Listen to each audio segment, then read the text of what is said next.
Hello there and welcome back. Tonight we are leaving behind the noise and speed of the modern world and stepping into the dangerous glitter of Tudor England, into a world of candlelit palaces, velvet sleeves, political whispers, musicians playing deep into the evening, and a king whose desires would permanently change the history of England. And somewhere ahead of us, behind the feasts and gold and royal spectacle, lies one of the most feared courts in Europe, a court where a smile from the king could transform a life forever, and where losing his favour could destroy it just as quickly. So before we begin tonight, take a moment to let yourself settle. Let the day, with its small accumulations of effort and attention, set itself down somewhere outside the room you are in. Let your shoulders drop, let your jaw soften, let your hands rest, palm up or palm down, whichever feels easier. Let your breath find the slower rhythm that the evening allows. There is nothing you need to hold on to for the next while. The world will continue its business without your supervision. Tonight is for the slower kind of attention that a long story requires, and we will give it that attention together. Tonight I want to tell you about Henry VIII. I want to tell you about him, however, in a particular way, not the version of him that the popular imagination has produced, the fat, jolly, red-faced king with the leg of mutton in one hand and the wife to be executed in the other. Not the version that the films and television series have constructed with their elegant costumes and their dramatic music and their convenient simplifications. The actual man, the actual king, as the historical record preserves him, the boy who became, in his teens, the most promising Renaissance prince in Europe, beloved by his subjects and admired by his foreign rivals, the young man who reigned, for the first half of his career, in a way that the contemporary observers genuinely thought might produce one of the great reigns of English history. The middle-aged king who slowly, by stages that we can now trace with considerable precision, became the figure that the popular memory has retained. The old man who died in 1547 in a body that had been ruined by years of accumulated injury and illness, and who left behind a country that he had transformed, for better and for worse, in ways that would shape the rest of English history. The Henry VIII that everyone thinks they know is, in many respects, a kind of compressed cartoon, the figure who has been reduced, by the operations of popular memory, to a few visible features and a list of 6 wives. The actual man was considerably more complex, more interesting, and in some respects considerably stranger than the cartoon suggests. He was a competent musician who composed pieces that are still performed. He was a serious theologian who wrote, in his own hand, a book defending the Catholic faith against Martin Luther, for which the Pope gave him the title Defender of the Faith, a title that the English monarchs still hold today, 6 wives and a reformation later, by the small accidents of historical inheritance. He was an accomplished athlete who played tennis at a level that contemporary observers thought genuinely impressive, who jousted in the great tournaments of his court, who hunted on horseback for entire days at a stretch. He spoke fluent French and Latin and competent Spanish and Italian. He read widely. He patronized the arts at a level that few English monarchs before or since have matched. He brought Hans Holbein to England, where the painter produced the portraits that have, more than any other source, shaped our visual sense of the era. He was also, in the second half of his reign, a deeply paranoid man whose growing fears reshaped the politics of his kingdom in ways that produced, among other consequences, the deaths of a number of his closest friends and advisers and several of his wives. The Henry of the second half is one of the most studied and most psychologically complex figures of the entire Tudor era. and the question of how the brilliant young prince of 1509 became the sick, paranoid old king of 1546 is one of the enduring puzzles of English history. Tonight I want to walk through that whole arc with you, from the boy in the schoolroom to the old man in the bed, from the coronation in 1509 to the death in 1547. From the early years of confidence and accomplishment to the late years of fear and decline. I want to give you the man as the historical record preserves him, with the contradictions and complexities that the popular cartoon has flattened out. And I want to leave you, by the end of the evening, with a sense of the actual person who lived inside the famous role, rather than the simplified figure that has stood in for him in the popular imagination for the past several centuries. So get comfortable, pull a blanket up if you need it. Let your eyes close if they want to, although you can keep them open if you would rather. We are going to spend the evening with one of the most consequential and most complicated figures of English history, in the slow, patient kind of company that a long evening allows. And by the end, I think you will know him in a way that the dramatic versions of him have not quite given you. Let me begin where the story actually begins. Not on the throne, not at the wedding altar. In a small room in a Tudor palace in 1491, where a baby was being born who was not, at the time of his birth, expected to become King of England. Henry was the second son of Henry VII, the first Tudor king, who had taken the English throne in 1485 by his victory over Richard III at the Battle of Bosworth. Henry VII had married Elizabeth of York, the daughter of Edward IV, and the marriage had united the warring branches of the royal family that had fought, for the earlier decades, in the long civil conflict that history has come to call the Wars of the Roses. The first child of the marriage was Arthur, who had been born in 1486, and who was, by the conventions of primogeniture, the heir to the throne. The second surviving child was Margaret, born in 1489, who would in due course be married off to King James IV of Scotland, in the dynastic arrangement that, several generations later, would produce the Stuart kings of England. The third surviving child was Henry, born in June of 1491 at the Palace of Placentia at Greenwich in the conditions of careful royal birth that the conventions of the era required. Henry, as the second son, was destined for the church. This was the standard arrangement for the second sons of the higher nobility in late medieval England. The eldest son inherited the title and the lands.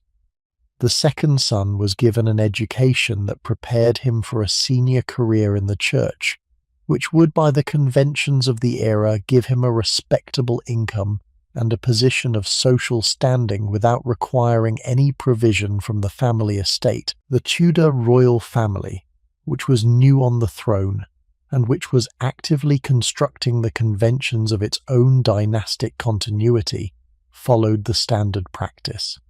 Arthur was prepared for kingship. Henry was prepared for the church. This early plan for Henry's life is one of the least well-known features of his biography, and it is worth pausing on, because the education that he received in his first decade and a half was the education of a future churchman rather than a future king, and it shaped the man he became in ways that the conventional accounts of his life tend to overlook. The young Henry was given, from the age of perhaps 4 or 5, the sort of intensive academic training that a future bishop would need. He was taught Latin and Greek and the rudiments of Hebrew. He was given a thorough grounding in scripture, in theology, and in the controversies of late medieval church doctrine. He was taught music, which was understood by the era to be one of the central accomplishments of an educated cleric. He was taught the small disciplines of devotion that the religious life required. He was, by his early teens, the sort of intensively educated young man that the church of the era considered an excellent candidate for senior promotion. He was also, by all accounts, a young man of considerable natural ability, who absorbed the academic material his tutors gave him at a pace that surprised the men who taught him, and who reported back to his father on his progress. The plan, however, did not survive the spring of 1502. In April of that year, Arthur, who had been married the previous November to Catherine of Aragon, the youngest daughter of Ferdinand and Isabella of Spain, fell ill at Ludlow Castle on the Welsh marches, where he had been sent to begin the apprenticeship in royal administration that the heir to the throne was expected to undertake. The illness, which contemporary accounts described in terms that modern historians have been unable to identify with certainty, but which may have been some form of viral pneumonia or influenza, progressed rapidly. Within 10 days of falling ill, Arthur was dead. He was 15 years old. The death of Arthur changed everything. The 11-year-old Henry, who had been preparing for a career in the church, was now suddenly the heir to the throne. The whole apparatus of his education had to be redirected. The Latin and Greek and the theology continued, but to them was added the substantial additional curriculum of a future king, the law and the politics and the military arts that the prince expected to inherit the throne would need. The change was substantial, and it was conducted at speed, because Henry VII, who had been ill himself in the previous year, and who could not be certain how much time remained to prepare his second son for kingship, was operating under the sort of pressure that the unexpected death of an heir produces. Catherine of Aragon, in the meantime, was a 16-year-old widow at the English court, with no clear prospects and no easy route home. Her parents, Ferdinand and Isabella, had paid a substantial dowry for her marriage to Arthur, and they were not inclined to walk away from the investment. Henry VII, who had received the first half of the dowry but who was still owed the second, was equally unwilling to release her. The diplomatic arrangement that emerged after considerable negotiation between the two courts was that Catherine would remain in England and would, in due course, marry Henry, the new heir to the throne, when he was old enough. The plan required a papal dispensation, because the canon law of the era prohibited a man from marrying his deceased brother's wife, and the dispensation was eventually granted by Pope Julius II on the grounds that the first marriage had not been consummated and was therefore not, in the strict sense, a complete marriage. The dispensation, which I want you to remember because it will come back into our story in a critical way nearly 30 years later, allowed the engagement to proceed. Henry VII died in April 1509 of the tuberculosis that had been slowly killing him for several years. Henry VIII, who was 17, came to the throne. The new king, 6 weeks after his accession, married Catherine of Aragon in a private ceremony at the chapel of the Franciscan friars at Greenwich. He was 18 days short of his 18th birthday. Catherine was 23. Having spent the 7 years since Arthur's death waiting for the marriage that had now finally come. The coronation of the new king and the new queen, performed jointly at Westminster Abbey, was the great public ceremony of the summer of 1509, and the young Henry, in his coronation regalia, at the head of the procession through London, presented to his subjects an image of royal magnificence that the country had not quite seen before. I want to spend a little time on the young Henry, because the popular image of him is so heavily shaped by the older Henry that the original man tends to get lost. The young Henry of 1509 was, by every contemporary account, an exceptional figure. He was tall, somewhat over 6 feet, which was tall by the standards of the era. He was strongly built, with the broad shoulders and the powerful legs of a serious athlete. His hair was reddish gold, kept short in the fashion of the time. His face was, by the testimony of the ambassadors who reported on him to their courts, genuinely handsome, with regular features and the sort of clear skin that the era considered a particular mark of good looks in a young man. He was, in his bearing and his manner, the most physically impressive of all the European monarchs of his generation, and the foreign ambassadors who saw him in his early years agreed with an unanimity that is unusual in their reports that he was a young man whose presence was striking. He was also, by all accounts, charming. He had, in his interactions with his subjects and with foreign visitors, the sort of easy warmth that the era expected of a great prince, and that very few great princes actually possessed. He laughed readily. He spoke easily and well. He listened with attention to the men who came to him on business, and he gave in his replies the sort of considered responses that suggested he had genuinely understood what he had been told. He was in this respect almost the opposite of his father, who had been a careful, taciturn man, whose long survival on a contested throne had taught him to give as little of himself as possible to anyone, including his own family. The young Henry, by contrast, gave generously of his attention and his presence, and the people around him responded to this generosity with the sort of personal devotion that the older Henry VII had never inspired and never sought. He was an accomplished musician. He played the lute and the virginals and the recorder. He sang, by the testimony of those who heard him, with a fine, clear voice. He composed in the years of his youth a number of pieces that have survived in the manuscript collections of the era. The most famous of these, the song called Pastime with Good Company, remains a standard piece of Tudor music and is still performed today. The composition, which was probably written when Henry was in his late teens or early 20s, is a substantial musical achievement in its own right, and it tells us something about the breadth of the young king's accomplishments that he could produce, as a side activity to his other pursuits, work that has held its place in the musical canon for 500 years. The musical establishment of the court that Henry built up around his own personal interest in music was, by the standards of the era, one of the most substantial in Europe. The Chapel Royal, which was the body of professional musicians attached to the King's Chapel, employed perhaps 30 singers and instrumentalists, including some of the leading composers and performers of the era. The king imported musicians from Italy and France and the Netherlands to supplement the English musicians of the establishment, and the cumulative effect of his patronage was the development, in the early 16th century, of one of the great periods of English court music. The manuscript collections that have survived from the period, including the so-called Henry VIII manuscript, that is now held at the British Library, preserve the musical repertoire of the court and give us a picture of the daily musical life of the establishment that is unusually detailed for the era.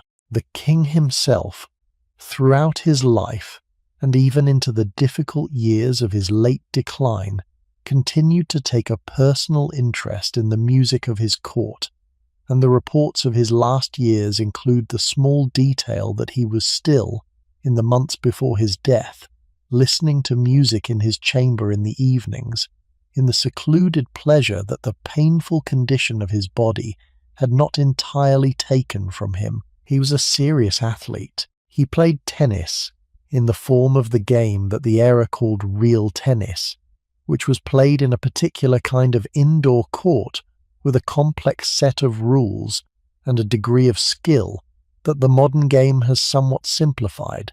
He played at a level that contemporary observers, including some who had seen the best players of the European courts, considered genuinely high. He jousted in the great tournaments that the Tudor court hosted with considerable frequency, with the sort of physical commitment that occasionally produced injuries that he was lucky to survive.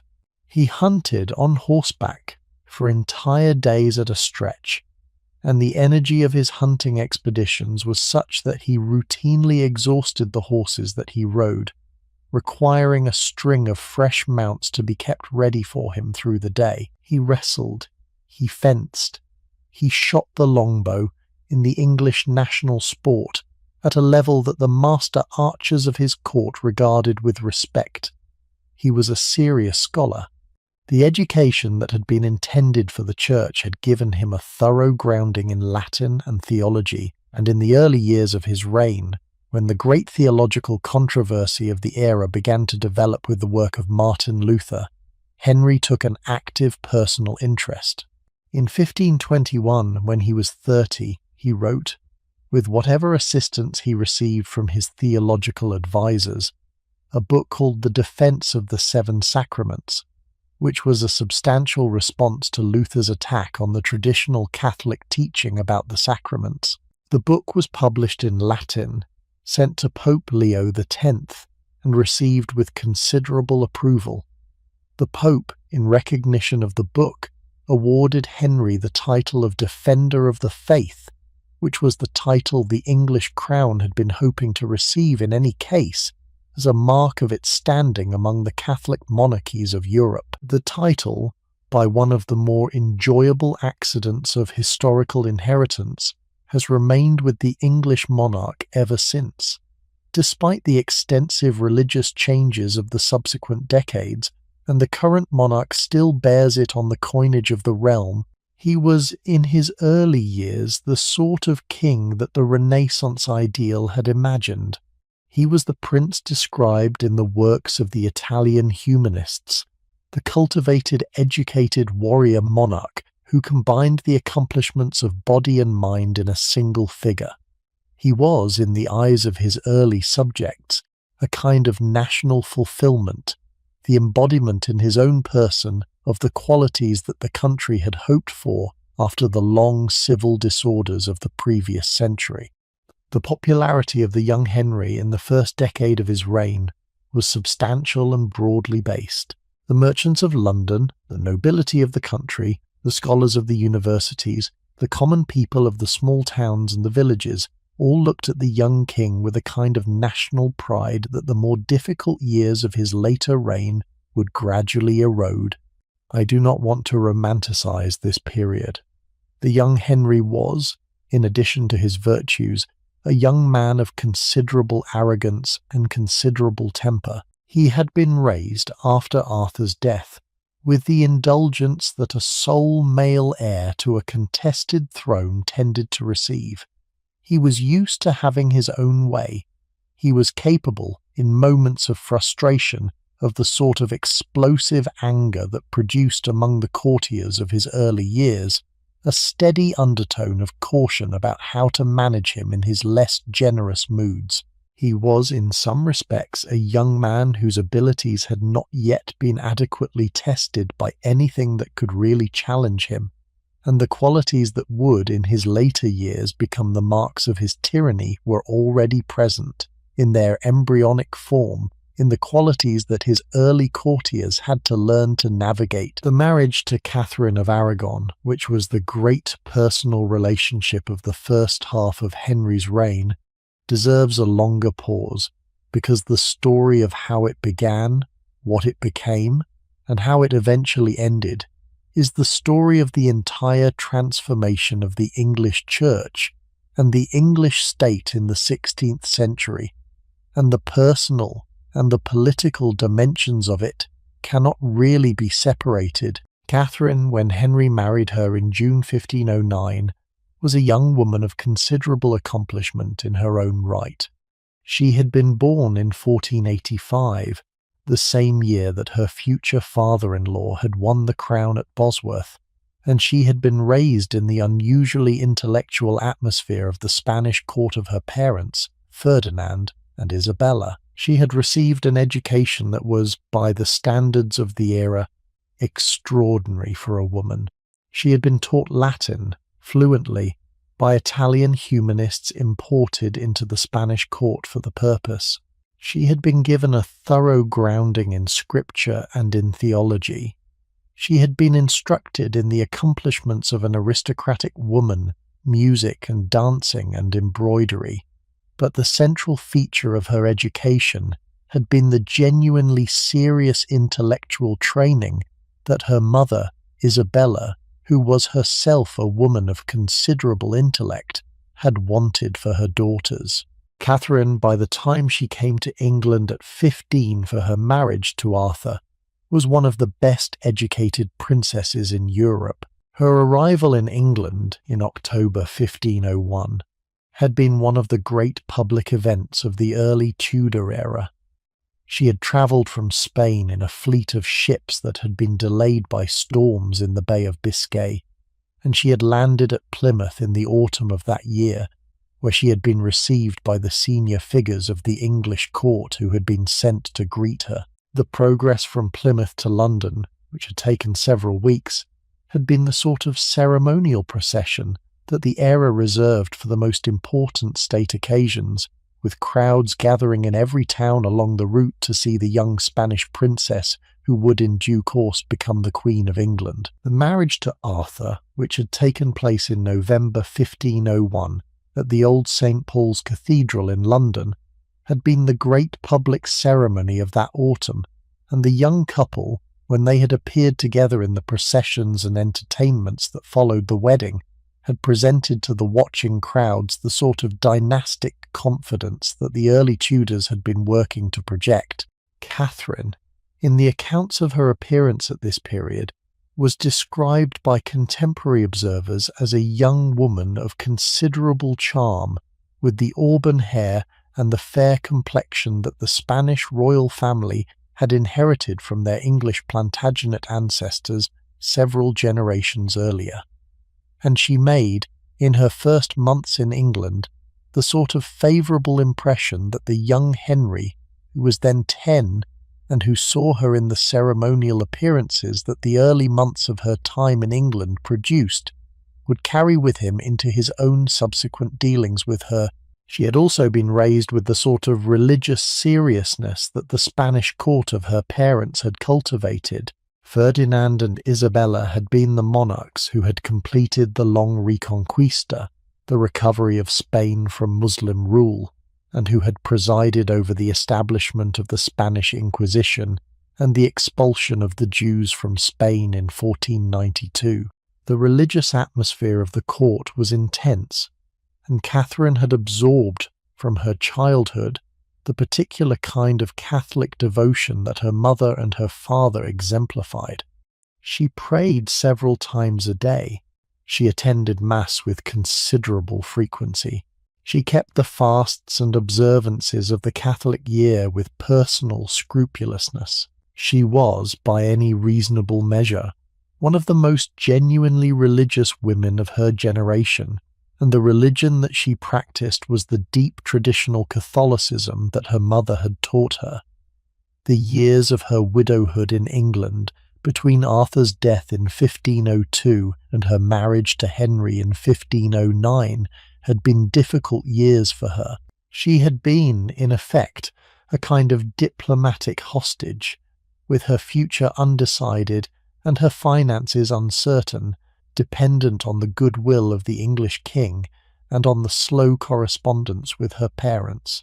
She had managed these years with considerable dignity, maintaining a small household at the royal palaces where she was lodged, conducting herself with the gravity that her position required, and waiting for the eventual resolution of her situation.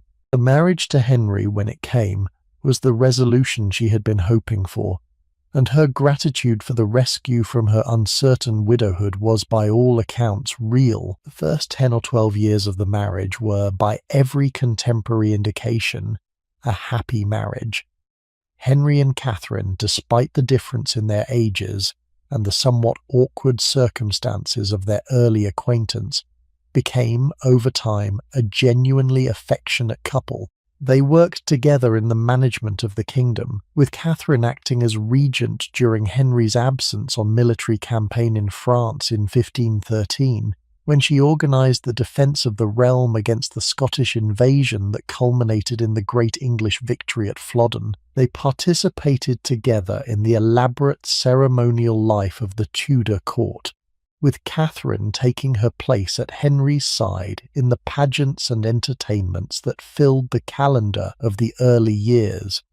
They appear in the correspondence and the public records of these years as a working royal couple whose mutual respect and mutual affection were the foundation of the early period of the reign Cymangol. What darkened the marriage, slowly at first, and then with growing intensity, was the question of the succession. Catherine became pregnant for the first time in late 1509, within months of the marriage. The pregnancy in January 1510 ended in a stillbirth. She became pregnant again in the same year. In January 1511, she gave birth to a son who was named Henry after his father, and who was, in the celebrations that followed, hailed across the country as the heir to the throne. 52 days later, the infant Henry died of some childhood illness that the era's medicine could not identify. Catherine became pregnant again. The pregnancy ended in a miscarriage. She became pregnant again.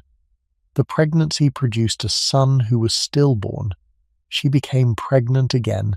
The pregnancy produced a daughter who was stillborn. She became pregnant again in 1515, and in February 1516 she gave birth to a daughter who survived.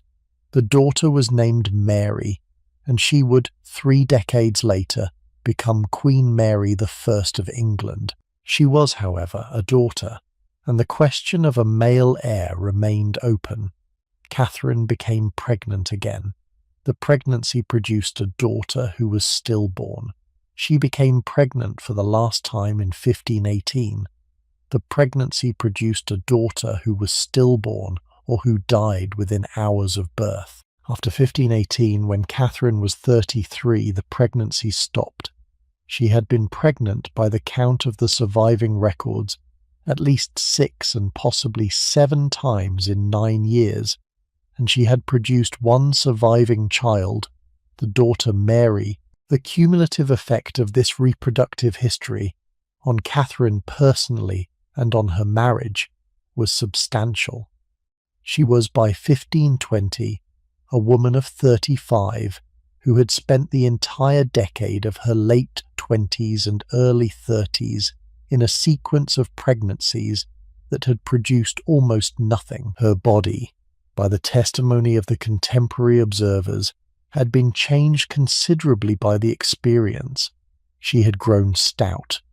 Her face, which had been a youthful, pretty face when she came to England at 15, had become the face of a middle-aged woman whose long sequence of difficult pregnancies had taken a visible physical toll.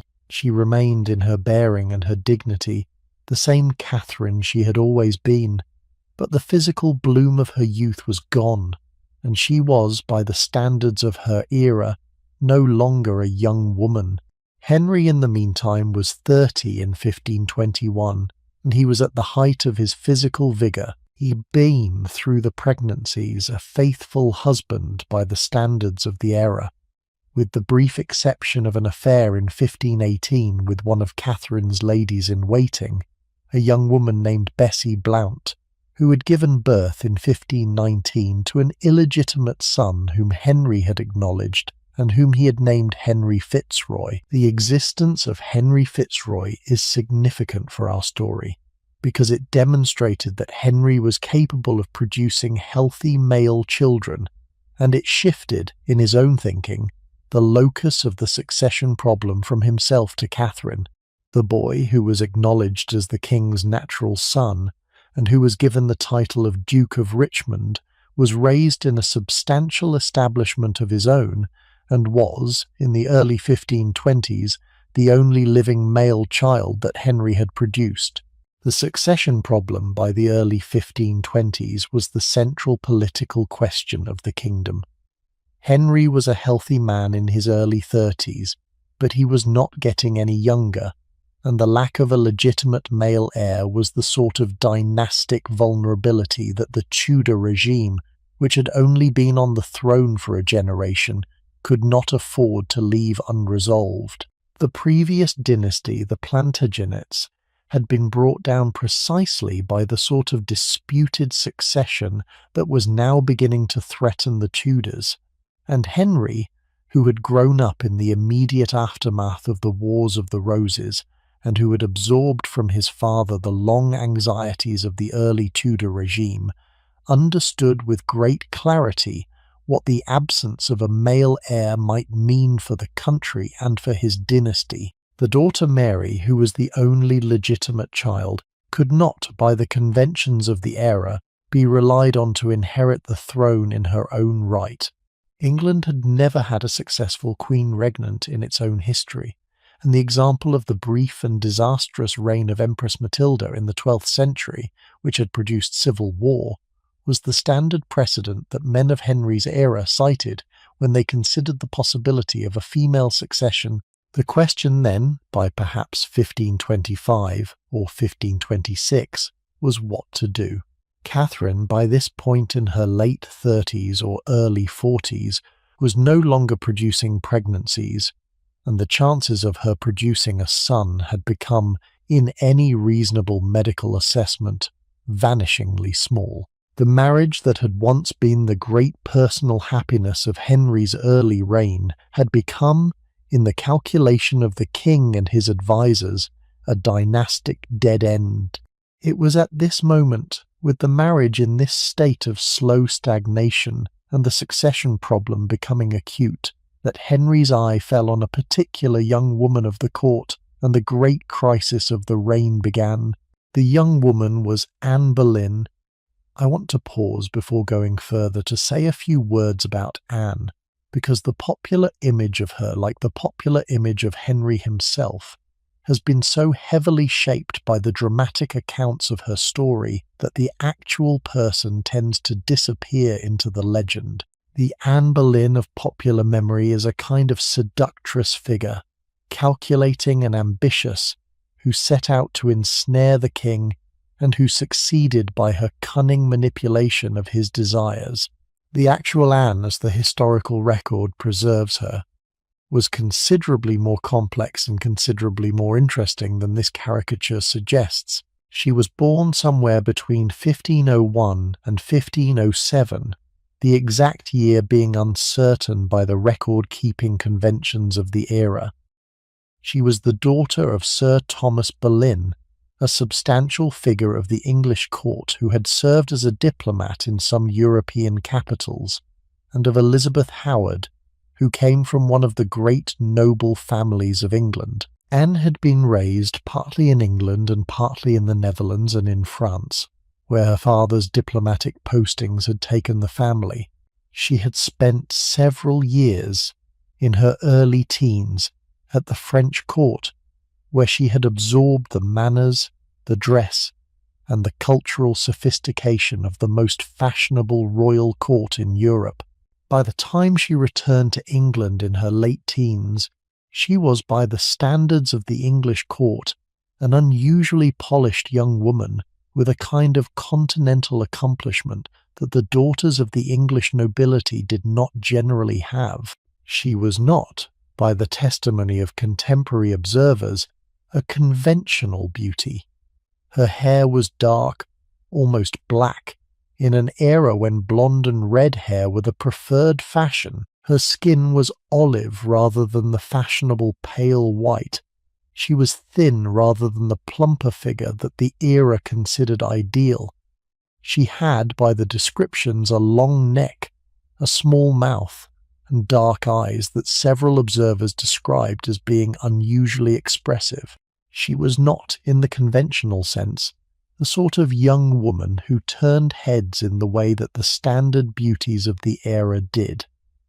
She was, however, by the unanimous testimony of the contemporary record, a woman of considerable charm, of considerable wit, and of considerable intellectual energy, and the men who encountered her in the social settings of the court tended to find her, in conversation, more interesting than the conventional beauties around her.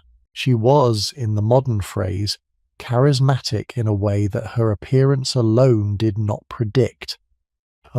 She had returned to the English court in 1522 when she was perhaps 18, and had been placed by her father in Catherine of Aragon's household as one of the Queen's ladies-in-waiting. She had spent the following few years in the standard activities of a young woman in that position, attending the Queen, participating in the court entertainments, and exchanging the small flirtations and friendships of the court that the era's conventions allowed. She had been briefly contracted to marry Lord Henry Percy, the heir to the Earl of Northumberland, but the engagement had been broken off in 1523 by Cardinal Wolsey, who had judged the match unsuitable for reasons that the documentary record does not entirely make clear. Anne, by 1525, was an unmarried young woman of perhaps 21 or 22, established at the court, but without any clear marital prospect, and the men of the court who watched her, as men of the era watched young women in such circumstances, were beginning to take an active interest. I want to pause for a moment on the broken engagement to Henry Percy, because it is one of the more revealing small episodes of Anne's early life. The young Percy, who was the heir to one of the great northern earldoms, had met Anne in the course of his visits to the court in the early 1520s, and the two of them had reached, by the standards of the era, an understanding that amounted to a contract of marriage. The contract was the sort of informal but legally meaningful arrangement that the era recognized,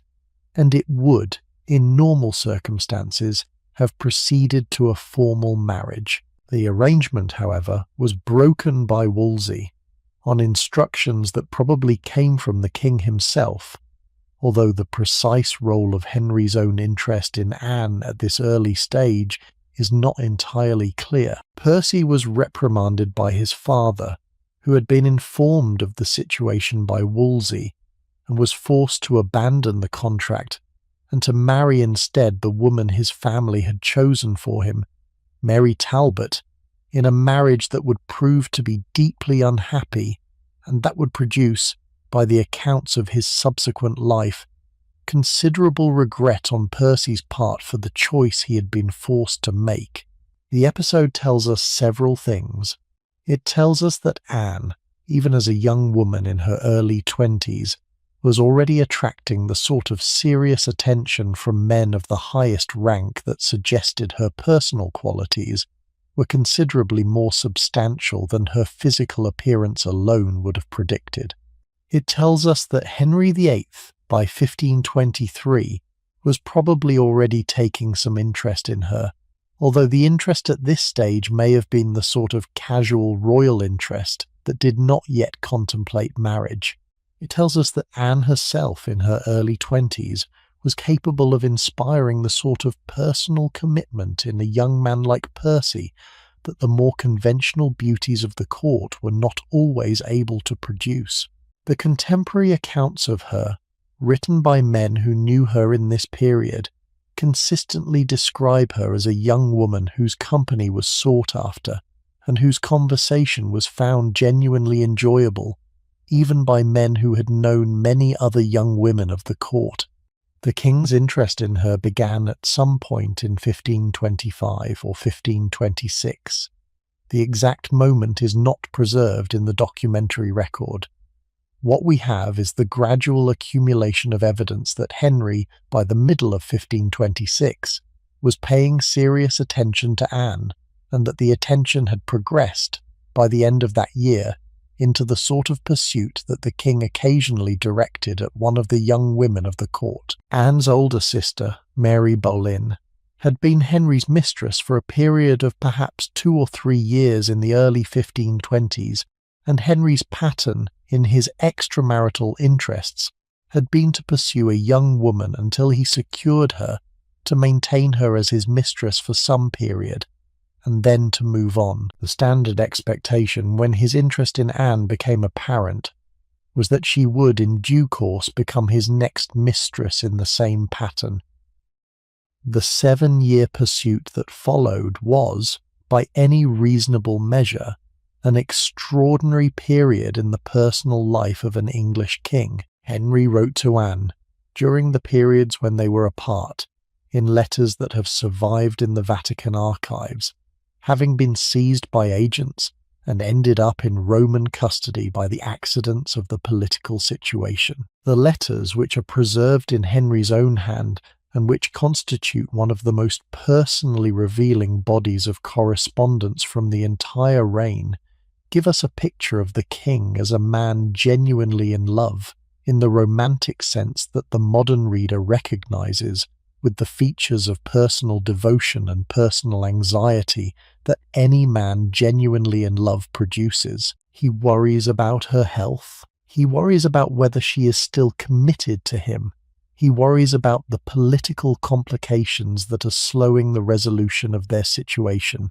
He sends her gifts, including a small piece of game that he has shot himself, and asks her to think of him when she eats it. He signs his letters with the domestic signature, the linked letters HR signifying Henry the King, with the abbreviation AB for Anne Boleyn enclosed within them in a heart shape that gives us, in its small visual gesture, the romantic intensity of the period from his perspective. What did not happen, however, was that Anne accepted the role of mistress. The exact dynamics of her refusal are one of the most disputed questions in the historical record of the period. Some historians have argued that Anne, who was a young woman of unusual sophistication and unusual intelligence, simply calculated that the role of king's mistress was beneath what she could achieve, and that she held out for marriage by deliberate strategic choice. Other historians have argued that Anne genuinely had no intention of marrying the king when she first refused him, and that her refusal was based on the more conventional grounds of moral and reputational concern, with the marriage proposition only emerging as Henry's frustration with her resistance led him to consider more drastic options.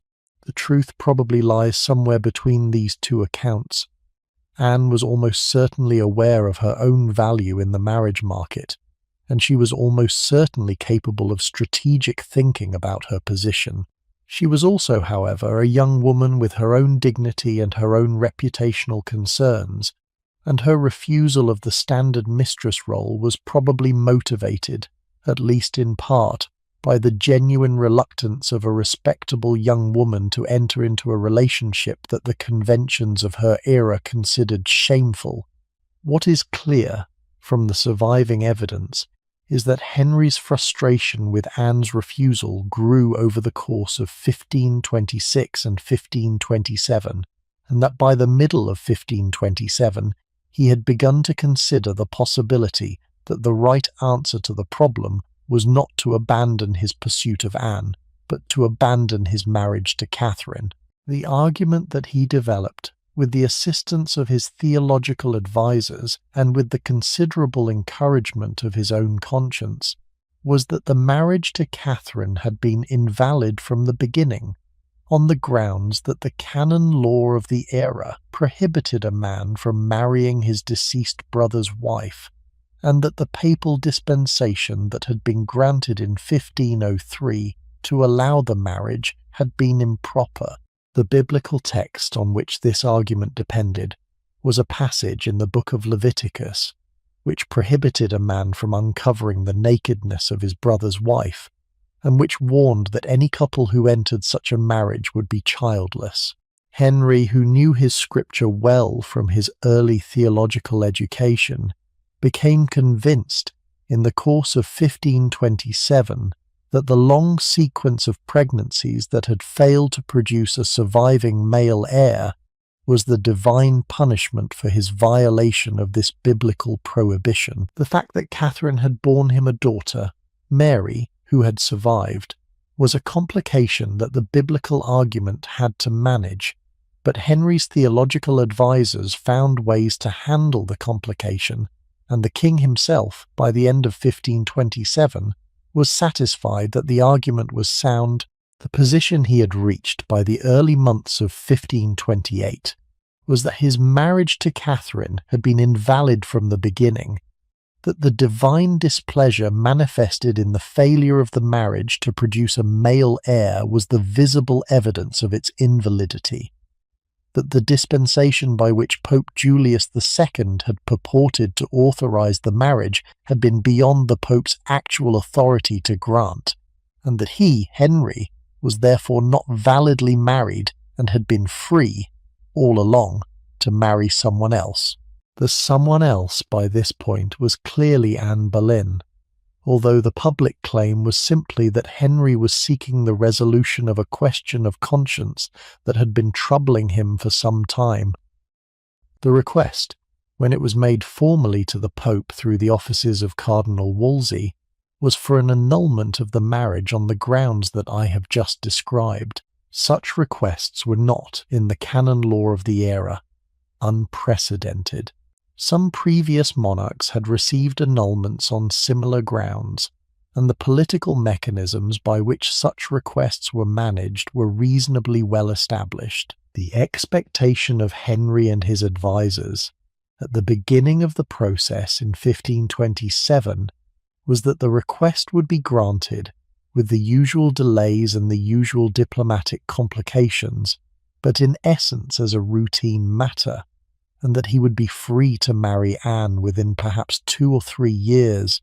What had not been adequately accounted for in this expectation was the political situation of the Pope. Pope Clement VII, who had succeeded Leo X in 1523, was at the time of Henry's request a very nearly powerless figure. In May 1527, the imperial troops of Charles V, the Holy Roman Emperor, had sacked Rome in the great catastrophe known as the Sack of Rome, and the Pope, who had taken refuge in the Castel Sant'Angelo, was effectively a prisoner of the imperial forces. The political dependence of the Pope on the Emperor, which the sack of Rome had made absolute, was the great difficulty that Henry's request would now have to navigate, because Charles V was, by the genealogical accident of European royal politics, the nephew of Catherine of Aragon. Charles's mother had been Joanna of Castile, who had been Catherine's older sister. The annulment of Catherine's marriage to Henry would have been a substantial diplomatic insult to the emperor's family, and the Pope, who depended on the emperor for his political survival, was in no position to grant such an annulment. The 8 years between Henry's first request for the annulment in 1527 and the eventual resolution of the question through the break with Rome in 1534 are one of the great extended diplomatic and theological dramas of European history. They involved several different attempts to resolve the question through some legal and ecclesiastical mechanisms. They involved the steady transformation of the political and religious landscape of England, as the king's frustration with the delays produced a series of more and more drastic attempts to break the impasse.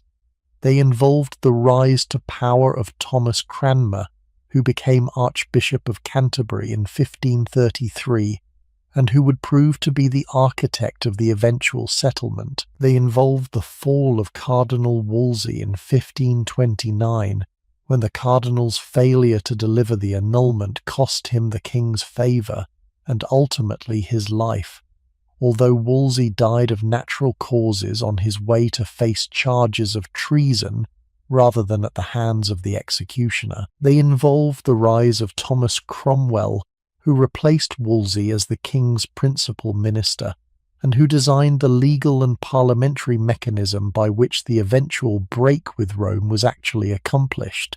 They involved a great deal of pain for Catherine of Aragon, who refused, throughout the entire process, to accept that her marriage was invalid, who maintained, with the same dignity that she had maintained throughout her life, that she had been the king's true wife, and who endured the cruelties that her position now exposed her to without ever, by any contemporary account, surrendering the position she had taken. I want to spend a moment on Catherine in this period.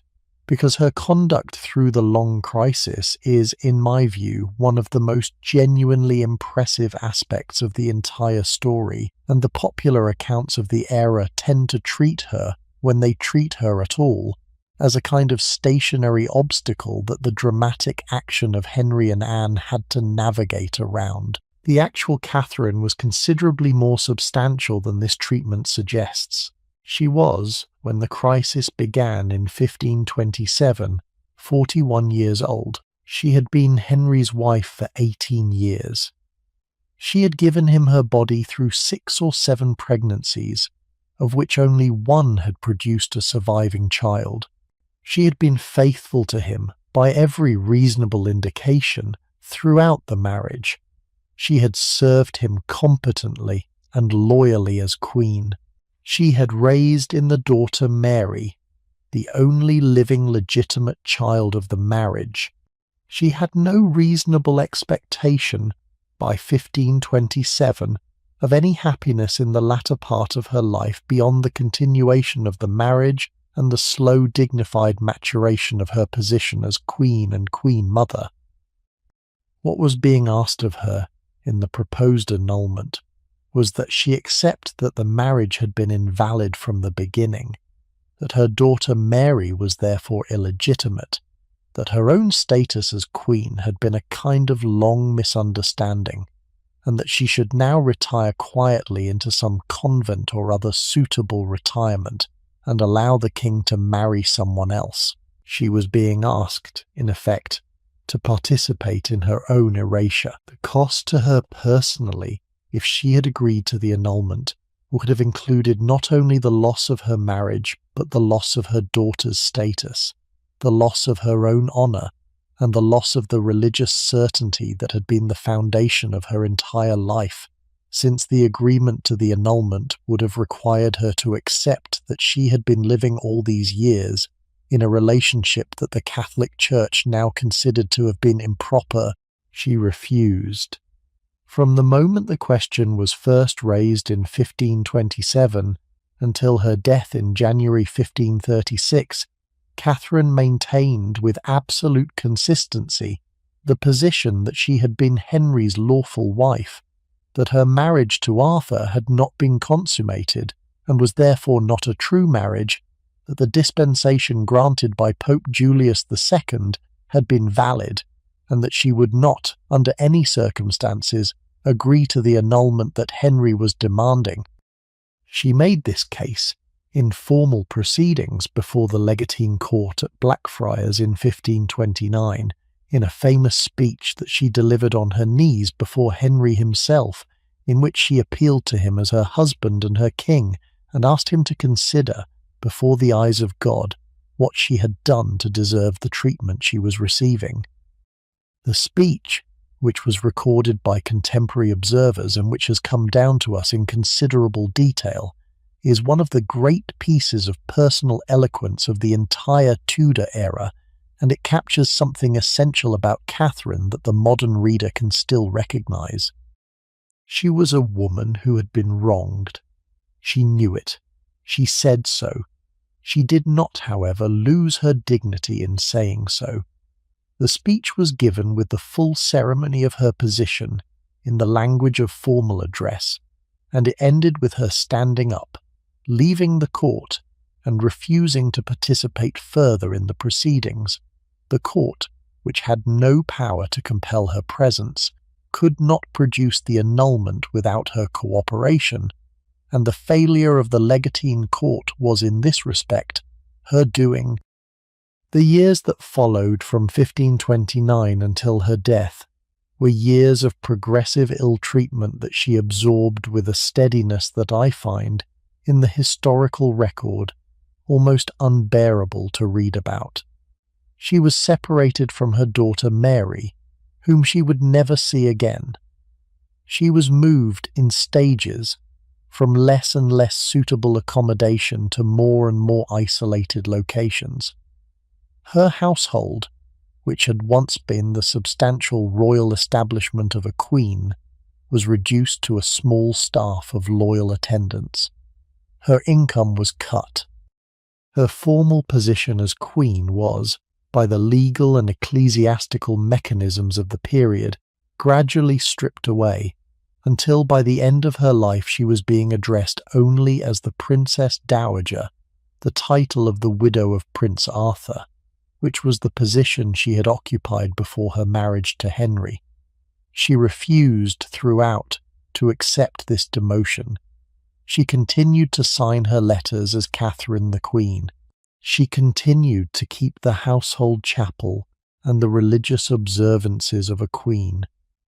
She continued in her small circle of loyal attendants and in her correspondence with her nephew the Emperor and with her supporters in England to be the queen she had been when Henry married her in 1509. She died in January 1536 at Kimbolton Castle in the cold flat country of the East Midlands. She was 50. The cause of death, by the contemporary medical assessment, was probably what we would now call a heart attack, although the autopsy that was performed found a black growth on her heart that some contemporary observers and some modern historians have suggested might have been a cancer. She wrote, in the days before her death, a final letter to Henry, in which she addressed him as her husband, forgave him the wrongs he had done her, asked him to be a good father to their daughter, and signed herself as his loving wife. The letter is one of the great documents of the era. Henry, when he received it, is reported to have wept. Whether the weeping was the residual genuine feeling of a man who had once loved her, or the small theatrical performance of a king who knew what the moment required, the contemporary observers could not entirely determine. The wedding ring she had been given by Henry in 1509, which she'd worn through the 26 years of the marriage, was found on her hand when she was prepared for burial. She was buried at Peterborough Cathedral, in the simple grave that her reduced position required, although the modern visitor can still see the spot, with its tomb plaque that names her, with appropriate dignity, as Catherine, Queen of England. I have given this much time to Catherine because the popular accounts of Henry's reign tend to skate past her, and because her endurance through the long ordeal is, in my view, one of the most impressive personal performances of the entire era. She did not, by any reasonable measure, deserve what was done to her. She bore it, however, with a steadiness and a dignity that the modern reader can still recognize as the marks of an unusually strong character. The dramatizations of her story tend to focus on her early years as the young Spanish princess, on her romance with Arthur, on her marriage to Henry, but the years of her real test were the years from 1527 to 1536, and the Catherine of those years was, in my judgment, the most genuinely admirable of all the figures of Henry's court. The mechanism by which the marriage was eventually annulled, and the political and religious revolution that this annulment produced, is a long and intricate story that I want to summarize rather than to walk through in full detail. The essential outline, however, is worth keeping clear. By 1532, Henry had become convinced that the Pope was not going to grant the annulment, because the Emperor would not permit it. He had also become convinced, with the encouragement of Thomas Cromwell, that the Pope's authority over the English Church was, in any case, an unjustified intrusion on the proper sovereignty of the English crown. Cromwell, who was a brilliant administrator and a serious legal thinker, had developed over the course of 1531 and 1532 the constitutional argument that the King of England was, by the ancient laws of the realm, the supreme authority within his own kingdom in all matters spiritual and temporal, and that the Pope's claimed jurisdiction over the English Church was an usurpation that the king was entitled to refuse.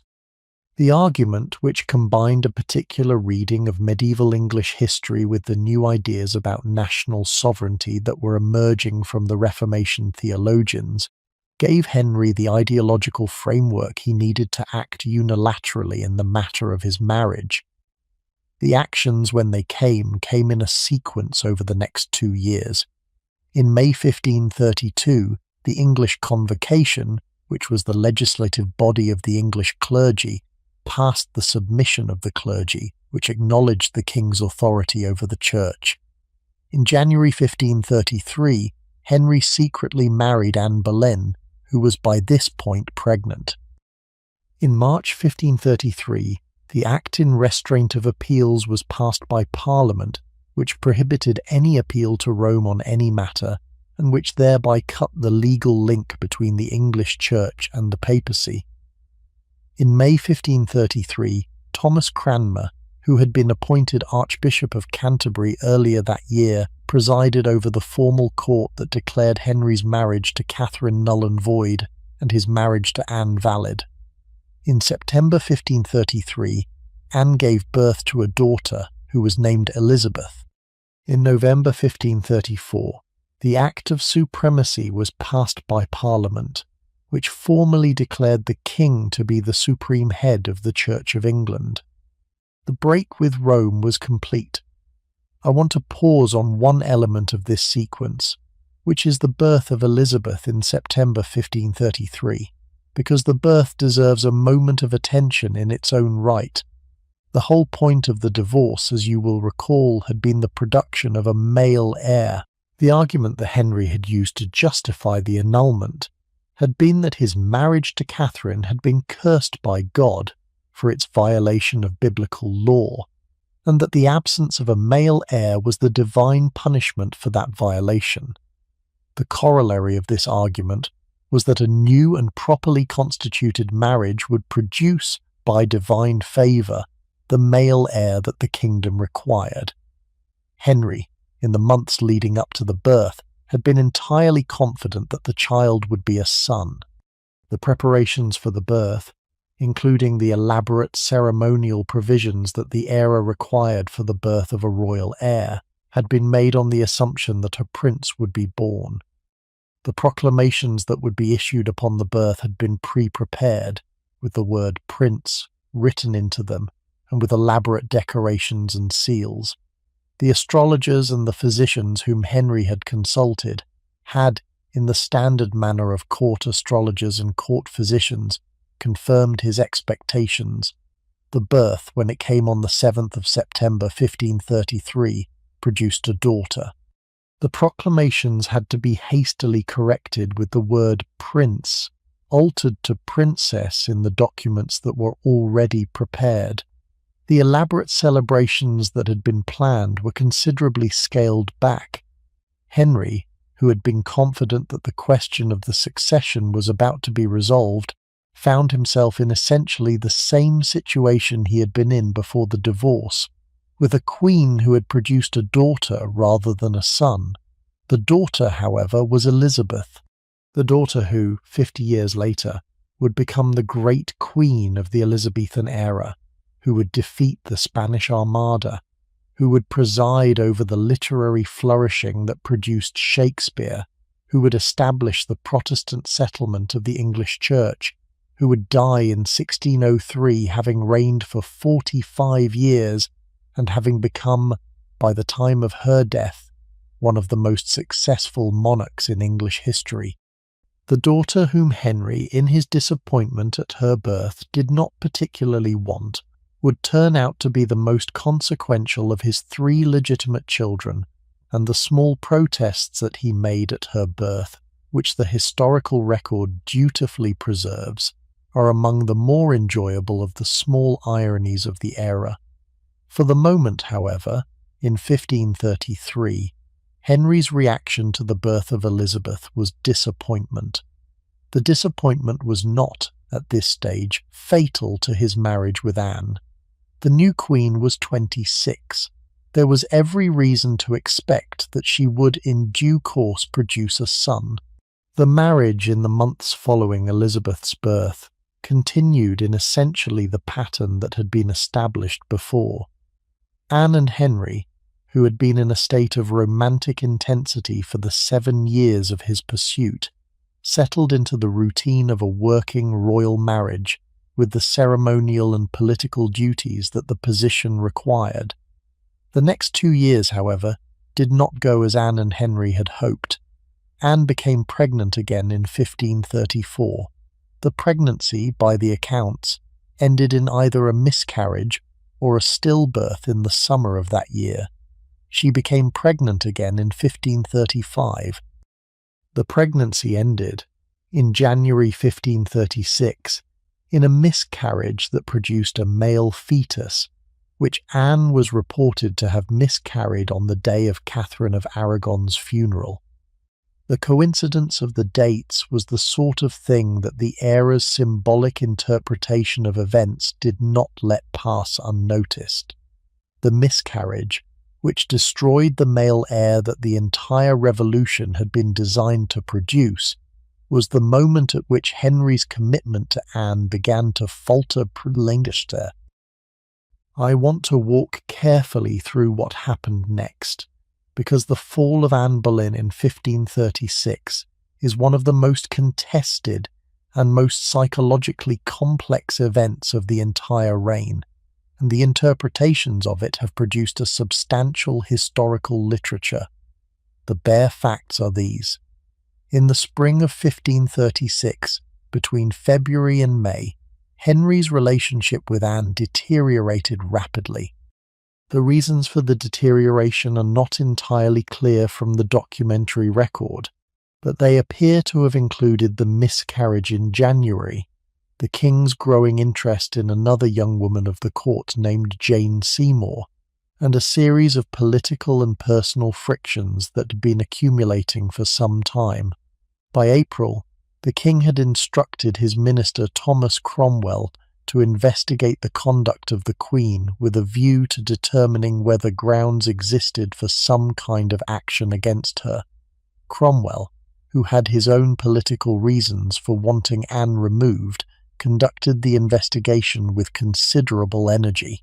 By the end of April, charges had been formulated against Anne and against 5 men of the court, who were accused of having been her lovers in adulterous relationships that, in the case of a queen, constituted treason against the king. The charges included accusations of adultery with 4 men of the court, including the courtier Sir Henry Norris, the musician Mark Smeaton, and others. They also included an accusation of incest with Anne's own brother, George Boleyn, Lord Rochford. The charges were, by any modern legal standard, deeply implausible. The dates and locations of the alleged offences, when they were specified, included occasions on which the parties were demonstrably elsewhere, or on which Anne was demonstrably pregnant or recovering from childbirth. The charges had the appearance, to most modern historians who have studied the documentary record, of a fabrication produced by Cromwell and his associates to give legal cover to a political decision that had already been made. I do not want to draw out the details of the trial, which produced, in May 1536, the convictions that the king had wanted. Anne and her brother and the other men were tried and condemned. The 5 men were executed on the 17th of May. Anne was executed on the 19th of May. She was the first English queen to be executed for treason. She was perhaps 35 years old, although the uncertainty of her birth date makes the figure approximate. She was buried in an unmarked grave in the chapel of St. Peter ad Vincula at the Tower of London, where her remains still rest today. The marriage between her and Henry had lasted 3 years and 4 months. The daughter Elizabeth, who was now 2 years old, was declared illegitimate, just as Mary had been declared illegitimate 3 years earlier, and the king was once again without a legitimate heir.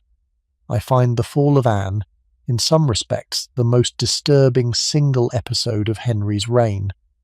Catherine had been treated unjustly, but she had been allowed to live, and her death in 1536 was a natural one.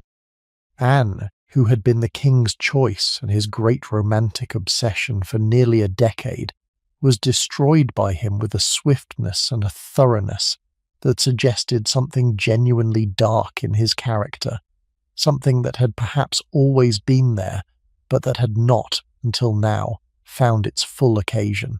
The Henry who married Catherine of Aragon in 1509 had not, I think, been the sort of man who could have done what was done to Anne in 1536.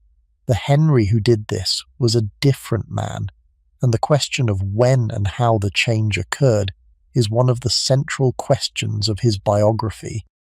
11 days after Anne's execution, on the 30th of May 1536, Henry married Jane Seymour. The marriage to Jane was the marriage that had, in the strict sense, been the cause of Anne's destruction, since it was the king's growing interest in Jane in the early months of 1536 that had set in motion the political process that ended with Anne's death. Jane was the third of Henry's 6 wives, and she is in some ways the most difficult of them to characterize, because the documentary record of her life is the thinnest of all the queens. She was perhaps 28 when she married Henry, which made her, by the standards of the era, a slightly older bride. She came from a country gentry family of moderate standing, the Seymours of Wolf Hall in Wiltshire.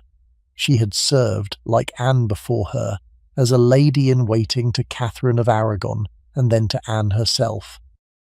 She was, by the contemporary accounts, a quiet and pious young woman of unremarkable appearance and modest accomplishment, the sort of figure who would, in any other circumstances, have made a respectable marriage to a country gentleman, and lived out her life in obscurity. The accident by which she became Queen of England was a function of the king's eye falling on her at exactly the moment when the disposal of Anne was becoming politically necessary, and the question of what kind of person she actually was behind the modest public presentation is one that the historical record does not entirely allow us to answer. The marriage, however brief, was apparently a happy one. Jane and Henry, in the 18 months of their union, presented to the public the image of a settled royal couple, with the sort of mutual contentment that the king had not entirely managed to produce with either of his previous queens. Jane became pregnant in early 1537. The pregnancy proceeded uneventfully through the summer and autumn. On the 12th of October 1537, at Hampton Court Palace, she gave birth to a son.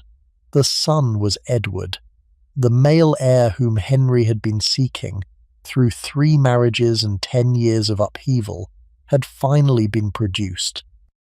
The relief and the joy with which Henry received the news by all the contemporary accounts was substantial and visible. The country celebrated. The bells of every church in London rang for hours. The bonfires were lit in every town.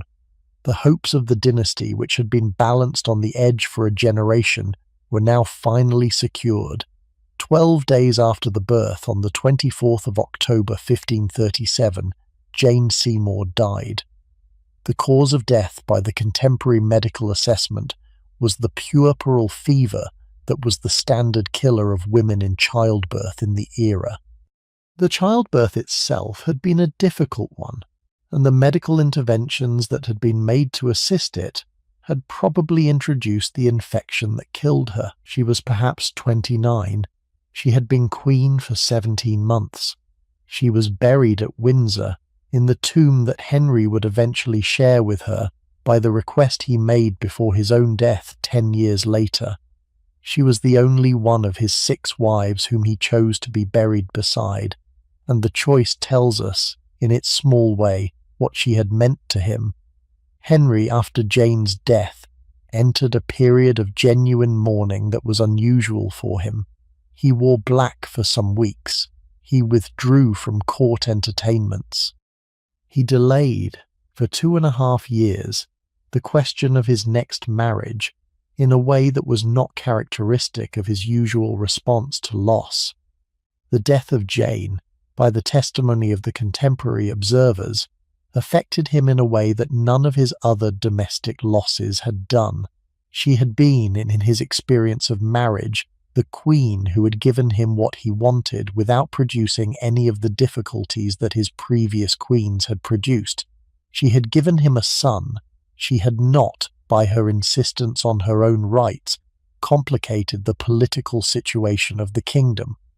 She had not, by her sequence of pregnancies, exhausted his patience with her.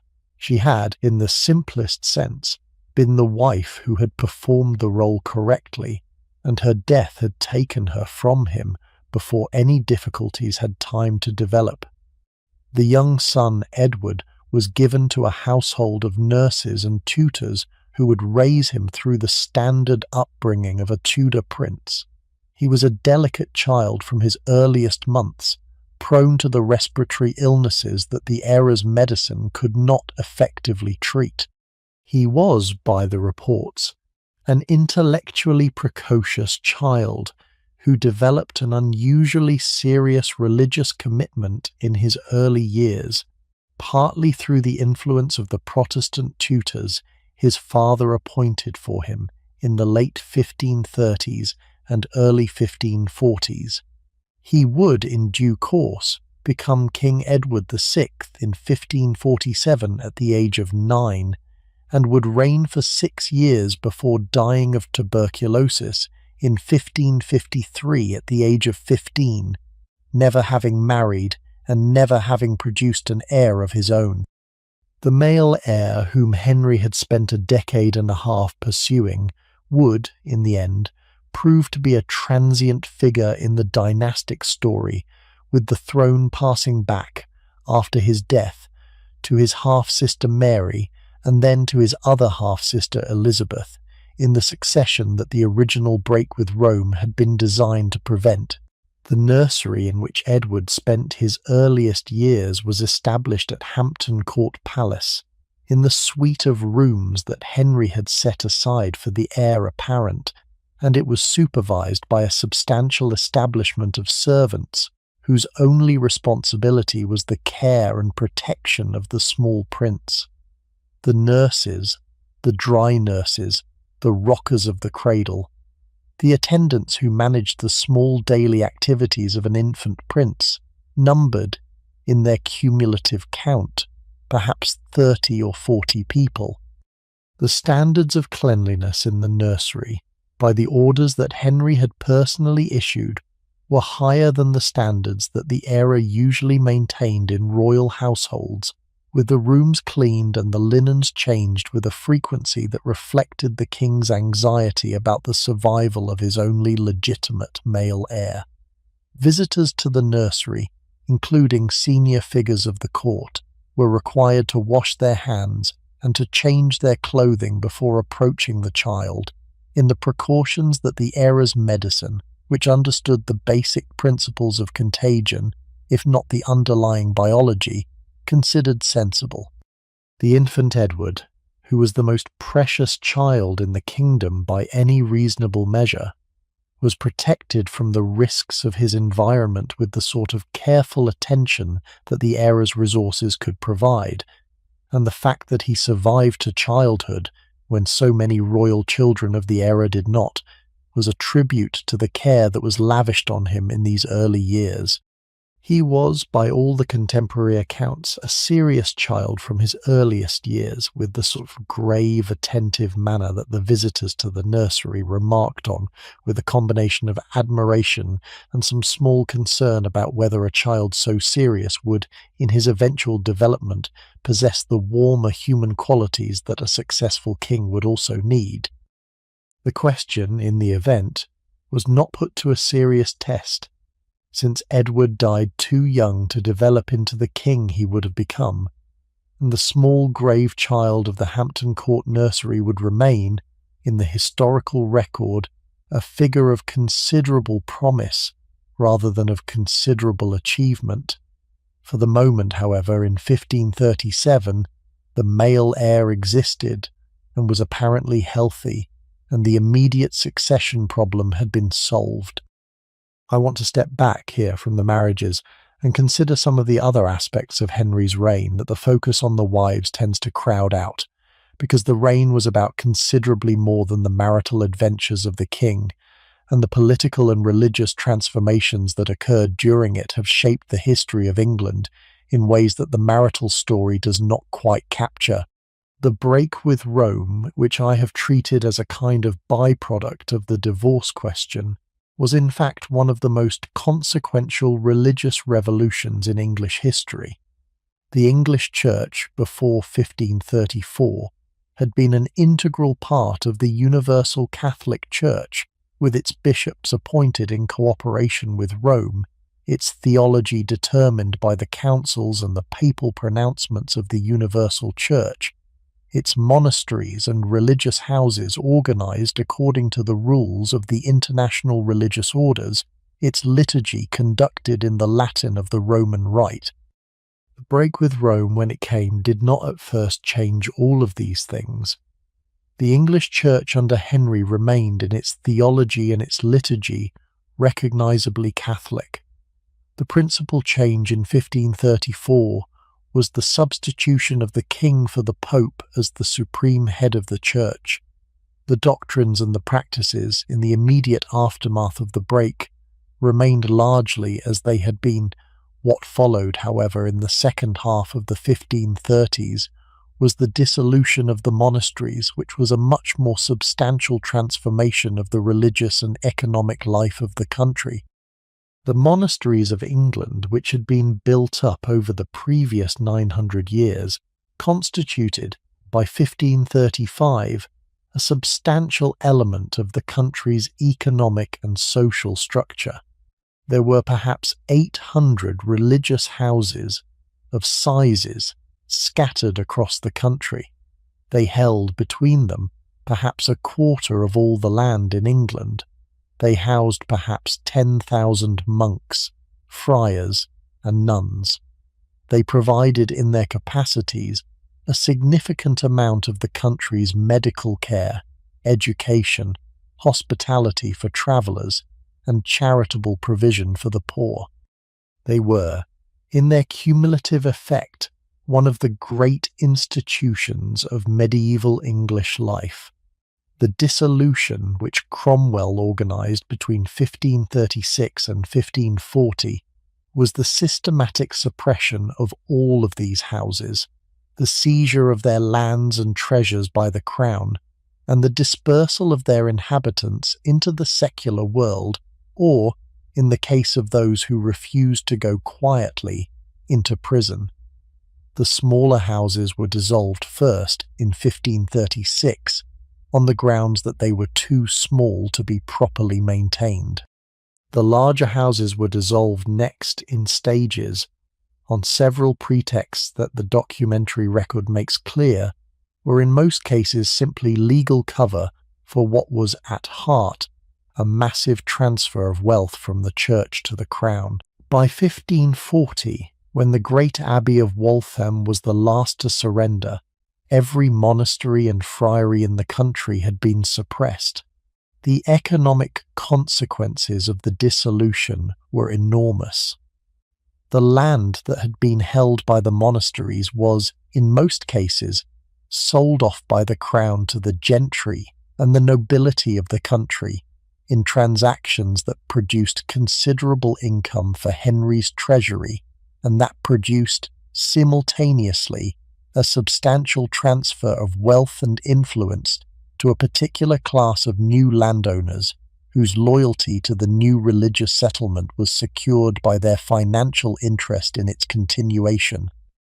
The dissolution, in this respect, was one of the great political achievements of the reign, because it created, in a single decade, a powerful constituency of beneficiaries who would resist any future attempt to undo the religious revolution and to restore the monasteries to the church. The dissolution, in its political effects, was the mechanism by which the break with Rome was made permanent.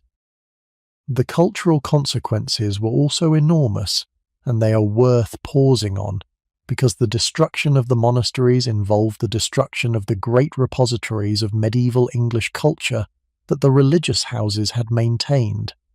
The monastic libraries, which had preserved the manuscripts of the medieval English literary, theological, and historical tradition, were, in most cases, broken up. Many of the manuscripts were lost. Some were dispersed into private hands and eventually re-emerged in the great collections of the Elizabethan and Stuart antiquaries. Some were used with what now seems like astonishing carelessness, as kindling, as wrapping paper, as book bindings for new books. The cumulative loss to the cultural record of medieval England was substantial, and modern historians and literary scholars are still, several centuries later, coming to terms with what was destroyed. The religious art of the monasteries was destroyed on a similar scale. The medieval English tradition of religious painting, sculpture, and stained glass, which had developed over the previous 500 years to a considerable level of accomplishment, was, in the dissolution and in the iconoclastic campaigns that followed it, almost entirely destroyed. The painted walls of the parish churches, which had constituted one of the great popular art forms of medieval England, were whitewashed over. The statues of the saints which had stood in the niches of the churches for generations were broken up. The stained glass windows were smashed. The small devotional objects of the medieval religious life, the rosaries and the pilgrim badges and the small painted panels and the relics of the local saints, were either destroyed outright or hidden away by the families who could not bring themselves to part with them.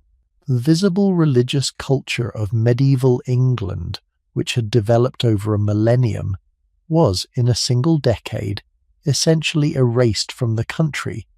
The human cost of the dissolution on the people who had been members of the religious orders varied considerably with the circumstances of the particular house and the particular individual.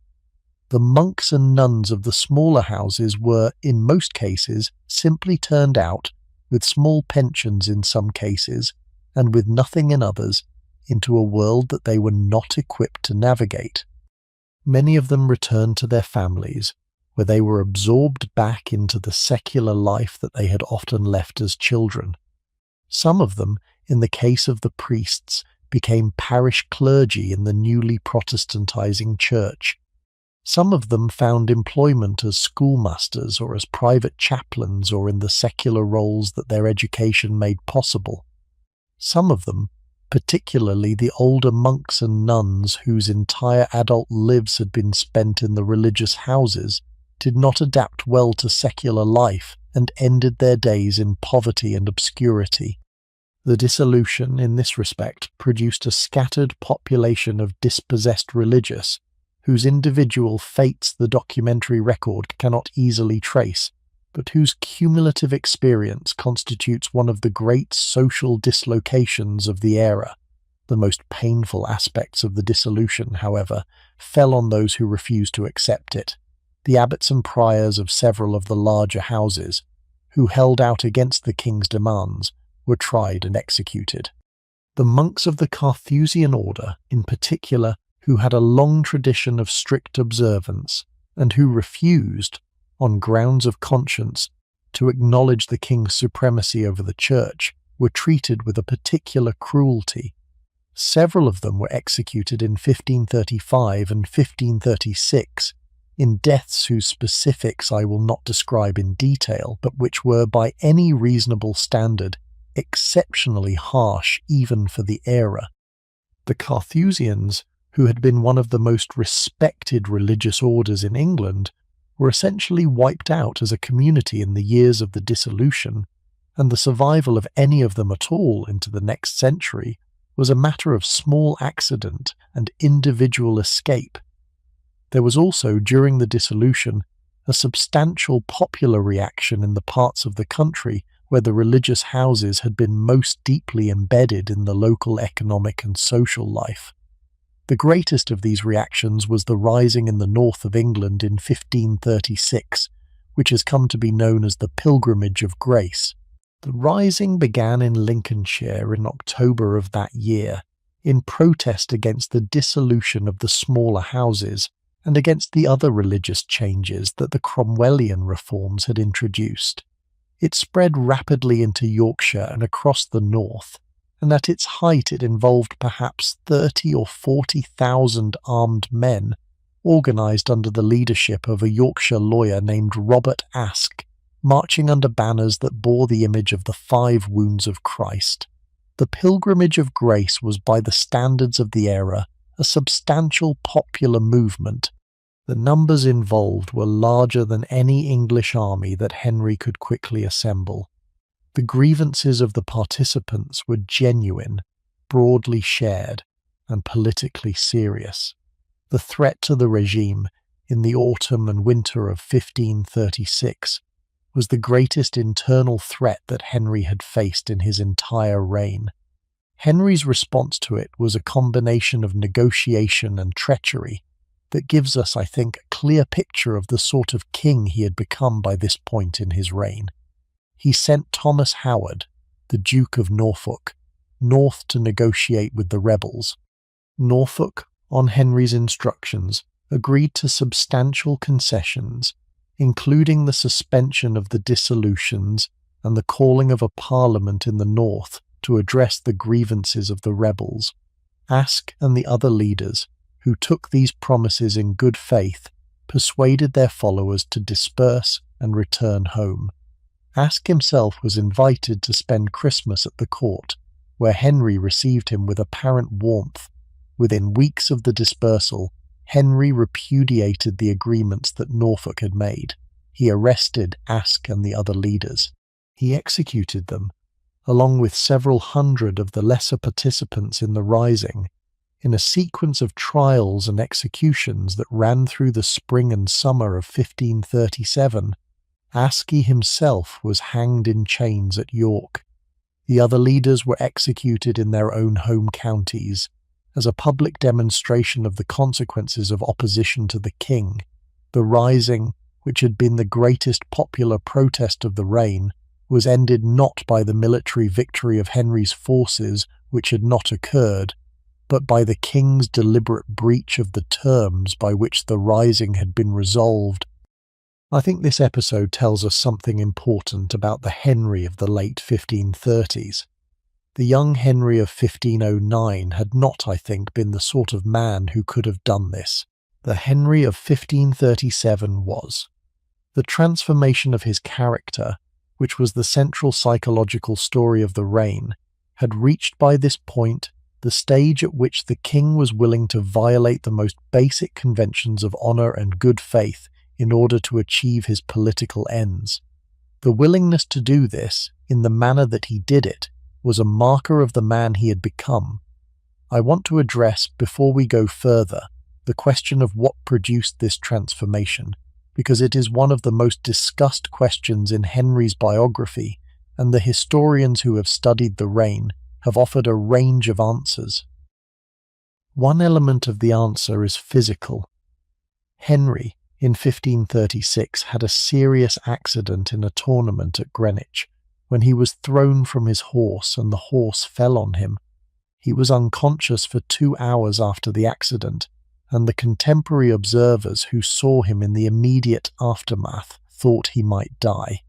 He survived, but the injuries he had sustained, particularly the injuries to his legs, did not heal cleanly.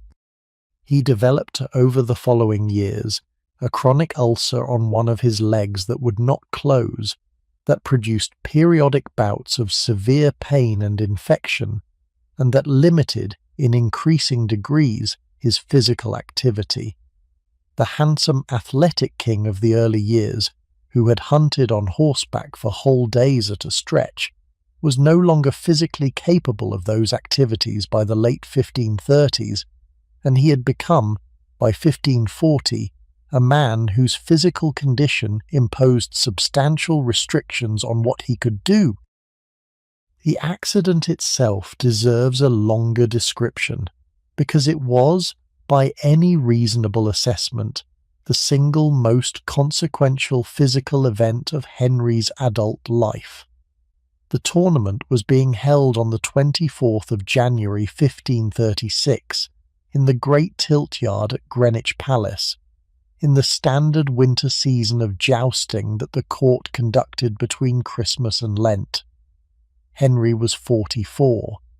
He was, by the standards of his era, on the older end of the range of men who still routinely jousted, but he had continued the activity into his middle age with the sort of physical confidence that had been one of the marks of his early reign. He was wearing the full plate armour of the era, which weighed perhaps 60 pounds, and he was mounted on a heavy war-horse that itself carried perhaps 100 pounds of armour and equipment. He was charging in the standard manner of the joust, down the central barrier of the tilt-yard, with his lance levelled at the approaching opponent. What happened next, in the accounts that survive, was that Henry's horse, for reasons that the contemporary observers could not entirely determine, stumbled or refused at the critical moment, throwing the king forward in his saddle and then collapsing under him. The combined weight of horse and armoured rider, falling onto the hard ground of the tilt-yard, produced injuries to Henry's legs and possibly to his head that were severe enough to render him unconscious for a substantial period. The witnesses who attended to him in the immediate aftermath thought, by the accounts, that he was dead. The news of his apparent death was carried, in the moments that followed, into the interior parts of the palace, where Anne Boleyn, who was at this point pregnant with what would prove to be the male fetus that she miscarried 5 days later, was reported to have received the news with the sort of shock that may have contributed to the loss of the pregnancy. Henry, however, was not dead. He recovered consciousness after some hours. He was carried into his apartments. The physicians of the court attended to him through the following days. The injuries, when they were examined, were assessed as serious but not immediately life-threatening. He was kept in bed for some weeks. He returned, eventually, to the activities of his daily life, although he never again jousted in the great tournaments that had been one of the principal physical pleasures of his early years. The injuries, however, did not heal in the way that the physicians had hoped. The leg, which had been damaged by the fall, developed the chronic ulcer that would torment him for the rest of his life. The head injury, if there had been one, may have produced the kinds of long-term effects on his temperament that the modern medical literature on traumatic brain injury would now recognize, but that the era's medicine could not assess. The chronic pain and the chronic infection of the leg ulcer, taken together, may have produced, by themselves, much of the change in Henry's temperament that the documentary record traces. The medical literature on chronic pain is clear that long-term physical suffering produces, in many patients, the sort of irritability, anger, and impaired judgment that Henry exhibited in the second half of his reign. Whether the changes in his character were, in this sense, primarily a medical phenomenon, or whether they reflected deeper changes in his psychology that the medical condition exacerbated, is a question that the documentary record does not entirely settle. Some modern medical historians have proposed more specific diagnoses.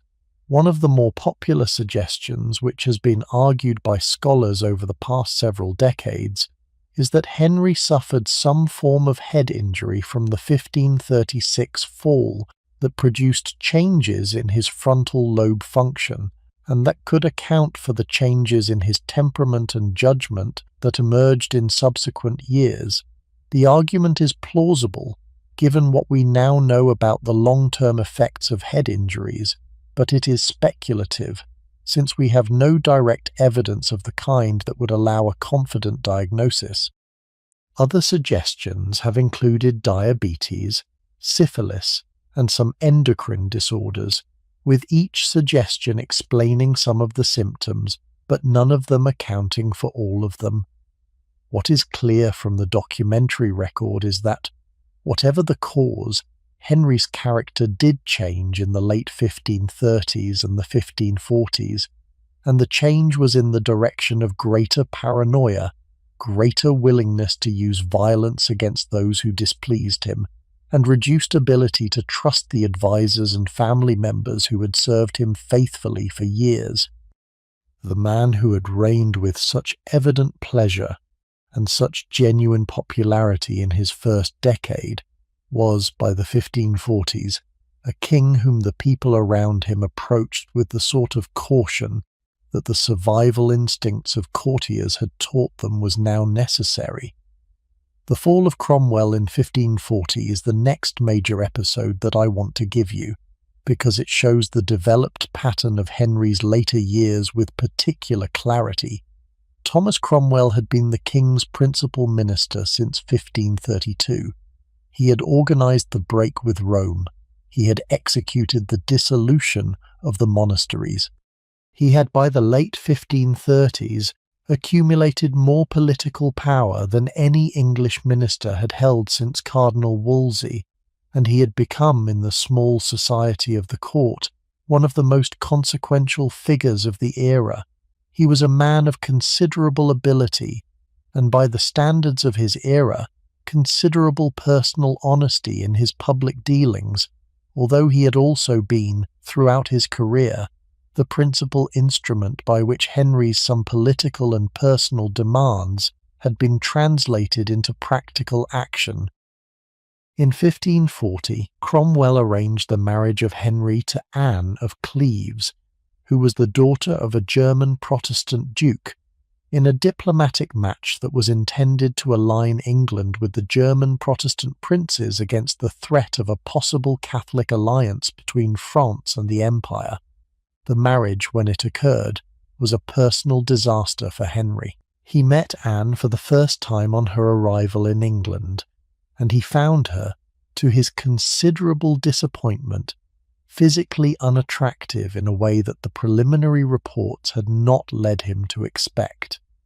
The marriage was conducted on the agreed date, but Henry's lack of interest in his new wife was apparent from the beginning, and within 6 months he was seeking to be released from the marriage.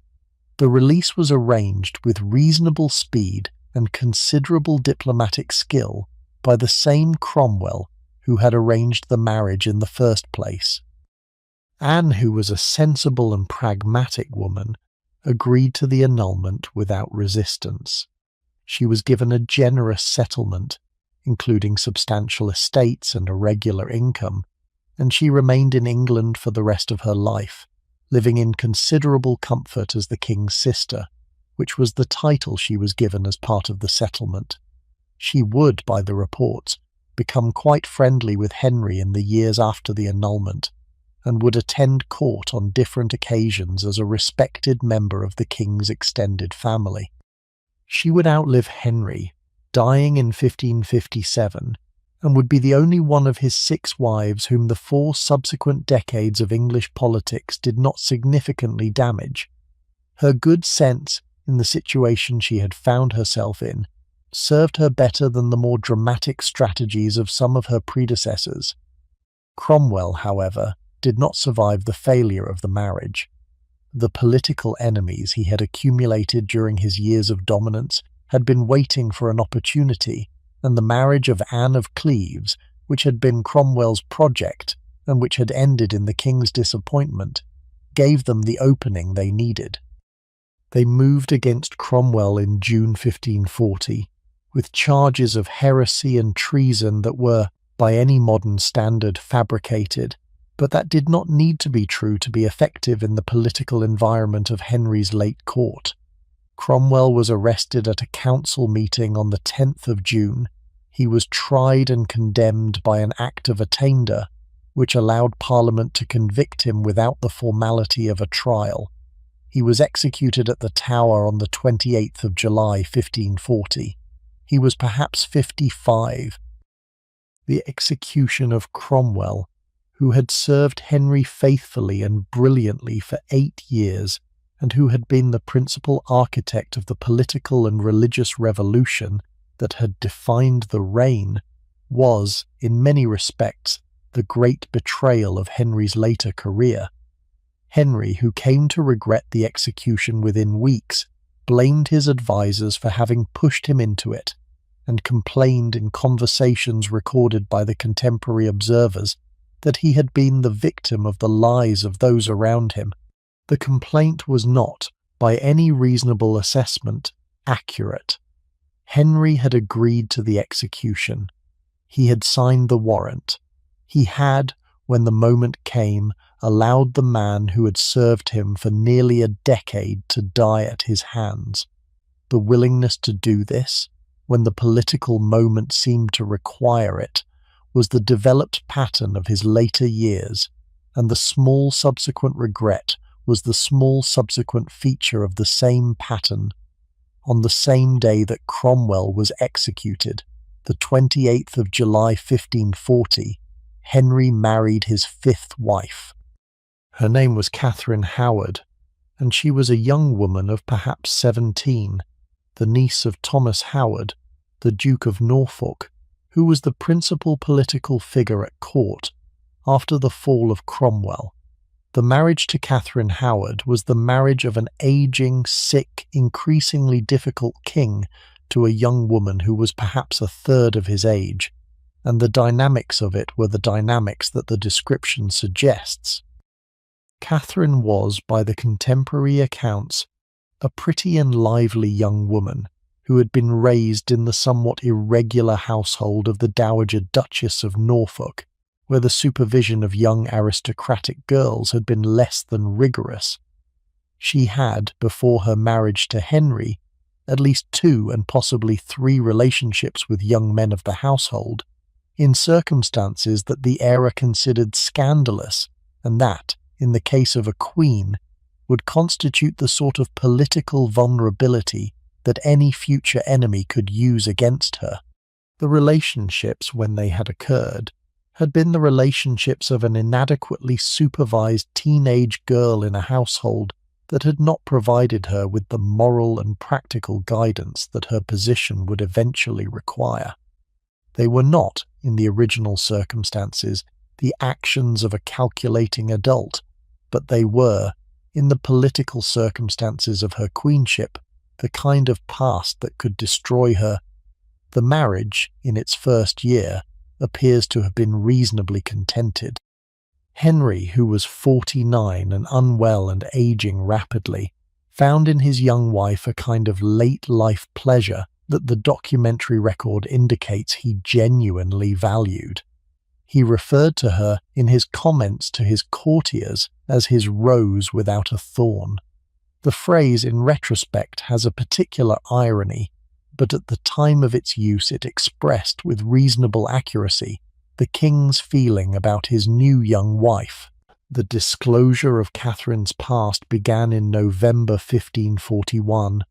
The political details of how the disclosure occurred are complex, but the essential story is that one of her former lovers, who had been a member of her household before her marriage to the king, had drunkenly confessed to a neighbour about the relationship, and the neighbour had reported the confession to the authorities. The investigation that followed produced rapid and damning evidence of the Queen's premarital conduct, and, with somewhat less clear evidence, suggestions that she had also conducted an adulterous relationship after her marriage with one of the King's gentlemen of the Privy Chamber, a young man named Thomas Culpeper. The case against Catherine, when it was assembled, was considerably stronger than the case against Anne Boleyn had been. The premarital relationships were genuinely documented and were acknowledged by the parties involved. The post-marital relationship with Culpeper, while the evidence for it was less complete, included the testimony of Catherine's lady-in-waiting Lady Rochford, who was the widow of Anne Boleyn's executed brother George, and who had, by the accounts, facilitated the secret meetings between Catherine and Culpeper. The trial, when it came, produced the same outcome as Anne Boleyn's trial 5.5 years earlier. Catherine was condemned. Culpeper and another young man, Francis Dereham, who had been Catherine's lover before her marriage, and who had subsequently entered her household, were both executed in December 1541. Catherine herself was executed on the 13th of February 1542. She was perhaps 18, although her exact age, like Anne's, is uncertain. Lady Rochford, who had been instrumental in the affair, and who was probably mentally unstable in her later years, was executed alongside her. Catherine was buried, like Anne before her, in the chapel of St. Peter ad Vincula at the Tower. I want to handle Catherine's case with care, because it differs in important ways from Anne's. The evidence of premarital sexual experience was real and was acknowledged by Catherine herself. The evidence of the post-marital relationship with Culpeper, while less certain, included Catherine's own admissions of meetings that the era considered improper, even if the question of whether the meetings had progressed to actual adultery remained somewhat ambiguous in the surviving documentary record. Catherine was not, in the way that Anne had been, the victim of a fabricated case constructed for political reasons. She was, in some real sense, what the charges said she was.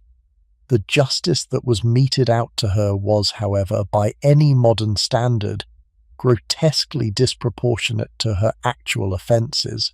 She was a teenage girl who had been used by her family for political purposes, who had been given a role she was not prepared to handle, and who had made the kinds of mistakes that an inadequately educated teenager in her position might be expected to make. The penalty for these mistakes, in the legal system of Henry's late reign, was death. The penalty was applied. She was the second of his wives to be executed in 6 years, and she was, like Anne before her, a young woman whose end was substantially out of proportion to the offences for which she was condemned. Henry, after Catherine's execution, was reported by the contemporary observers to be in a state of considerable depression. He withdrew from much of the social activity of the court. He grew, in the months that followed, visibly older and more difficult. The illusion of late romantic happiness that the marriage to Catherine had briefly provided had been shattered, and the man who emerged from the destruction of it was the man whom the late portraits of Holbein have preserved for us, the heavy paranoid figure of the final years. The sixth and final wife was Catherine Parr, whom Henry married in July 1543. She was by every measure the most accomplished of his 6 wives, and the marriage to her was in many respects the most stable and most genuinely companionable of all his marriages. She is also, however, the wife least well known in popular memory, partly because her relationship with Henry did not produce the dramatic events associated with the previous wives. Catherine Parr was 31 when she married Henry. She was a widow twice over, having previously married 2 older men, the second of whom, Lord Latimer, had died earlier in 1543. She was a woman of considerable education, religious seriousness, and practical competence. She had been raised in a substantial gentry family with strong court connections. She had received the level of intellectual education that daughters of educated Tudor gentry sometimes received. She wrote books, including a substantial work of devotional prose called The Lamentations of a Sinner, which she published after Henry's death, making her one of the first women to publish under her own name in English. She spoke Latin and French and a small amount of Italian. She had Protestant religious sympathies, which she handled with considerable political skill, given the complicated religious situation at Henry's court in his last years. The intellectual circle that Catherine Parr gathered around herself at court is worth longer mention, because it constitutes one of the more interesting cultural achievements of the late reign.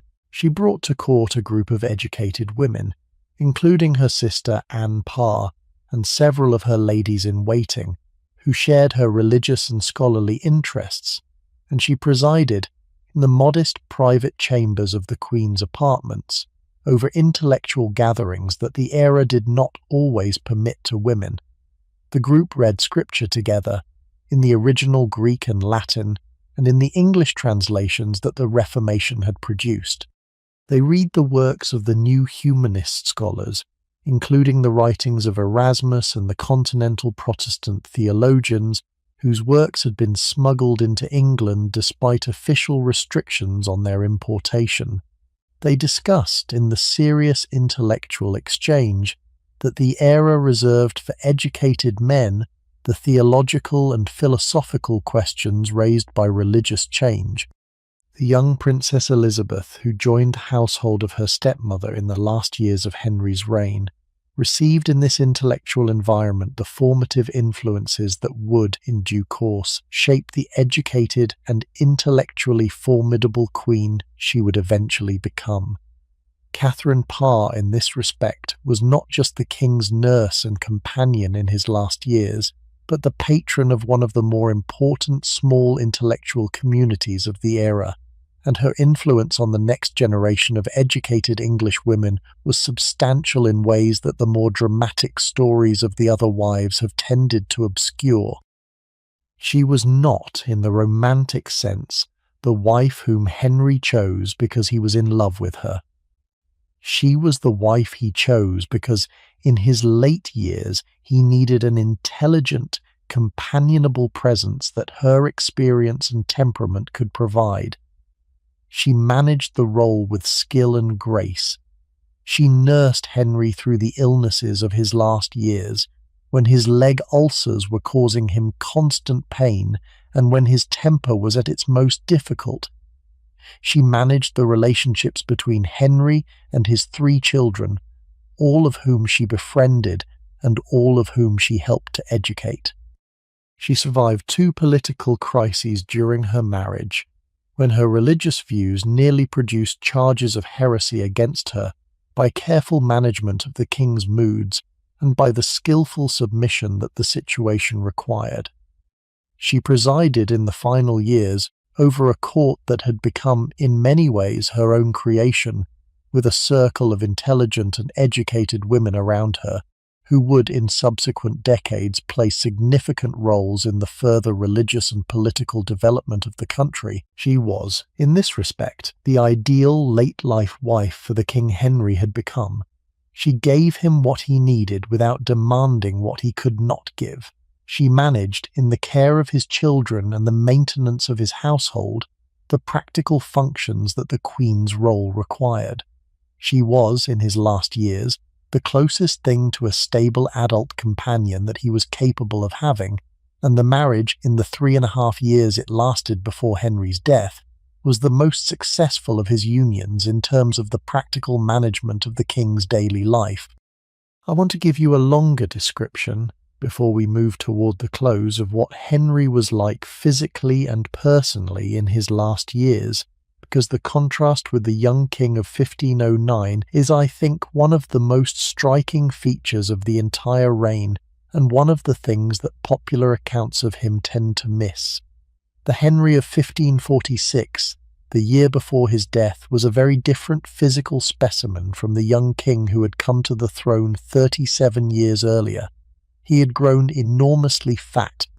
The reasons for the weight gain were a combination of his reduced physical activity following the 1536 accident, his continued substantial consumption of food and drink in the manner of a younger and more active man, and possibly some endocrine condition that the era's medicine could not identify. His armour, which has been preserved at the Royal Armouries and which can still be examined today, gives us the precise dimensions of his body at stages of his life. The young king's armour, made for him in his 20s, has a chest measurement of approximately 42 inches and a waist measurement of approximately 36 inches. The armour from his last years has a chest measurement of approximately 58 inches and a waist measurement of approximately 54 inches. The body inside the late armour was the body of a very large man by any standard. The leg ulcers, which had been chronic since 1536, had grown worse over the intervening decade.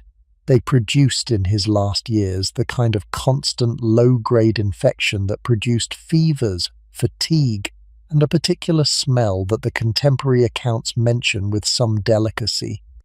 The ulcers, which were treated by the medical interventions that the era allowed, including drainage and the application of poultices, did not heal, but did periodically improve enough to allow him brief intervals of greater mobility before the inevitable relapse. His mobility, in his last years, was substantially impaired. He had been, by the late 1530s, requiring the assistance of a stick to walk for any distance. By the 1540s, he was using a wheeled chair to be moved between the rooms of his palaces. The famous portrait by Holbein that shows him standing in the heroic pose with hands on hips and legs apart, looking directly at the viewer with the kind of confident dominance that the image has come to represent, was painted in 1537, when this kind of pose was still possible for him. By 1545, when the great family portrait at Hampton Court was painted, the king is shown seated, with the visual cues of physical reduction that the artist had to incorporate to produce a credible likeness. His temperament, in the last years, was the temperament of a man who was in constant pain, who was aware that his time was running out, and who was managing, with diminishing success, the political and personal anxieties that his long reign had accumulated. He was prone to outbursts of rage that the people around him had to learn to navigate. He was suspicious of his closest advisers. He was paranoid about plots against him, and the political crises of his last years were, in many cases, produced by his suspicions rather than by any actual conspiracy. He was, however, also capable of genuine kindness in his interactions with the small group of people whom he still trusted, including Catherine Parr and his 3 children, and the picture of him in his last years that the documentary record produces is more complex than the simple cartoon of an aging tyrant. He was, in his religious convictions, a deeply confused man. He had broken with Rome on the question of his marriage. He had presided over the dissolution of the monasteries and over other reforms that had moved the English Church in the direction of Protestantism. He had also, however, retained, throughout his life, a personal commitment to the traditional Catholic theology of the Mass, the sacraments, and the central doctrines of the medieval Church. The Church of England that he left behind at his death was, in its theology, an unstable compromise between the Protestant directions in which Cromwell and Cranmer had wanted to push it, and the Catholic positions to which Henry himself had remained personally attached. The religious settlements of the rest of the 16th century, under his 3 children Edward and Mary and Elizabeth, would attempt to resolve this instability, with each of them moving in a different direction, and with the eventual settlement under Elizabeth representing a kind of middle position that neither Henry nor any of his immediate successors had quite intended. The last days of his life, in January 1547, were the slow physical decline that his condition made inevitable. He had been ill with some complications of his chronic conditions throughout the autumn of 1546. By December, he was confined to his bed at Whitehall Palace. The physicians who attended him could do little except manage the symptoms. He received the last sacraments in the traditional Catholic rites that he had maintained throughout his life despite the break with Rome, in the small hours of the morning of the 28th of January 1547. He died shortly afterwards. He was 55 years old. He had reigned for 37 years, 7 months, and 17 days. He had married 6 times.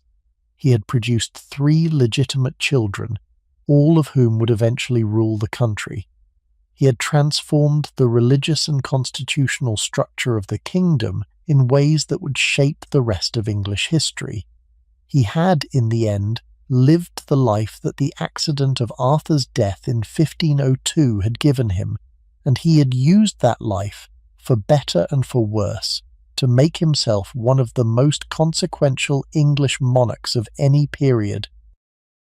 The actual scene of his death is worth a more detailed picture because it captures, in its intimate detail, the particular human end to which a great reign came. The bedchamber at Whitehall, in the small hours of the morning of the 28th of January, was lit by candles. The fire was burning.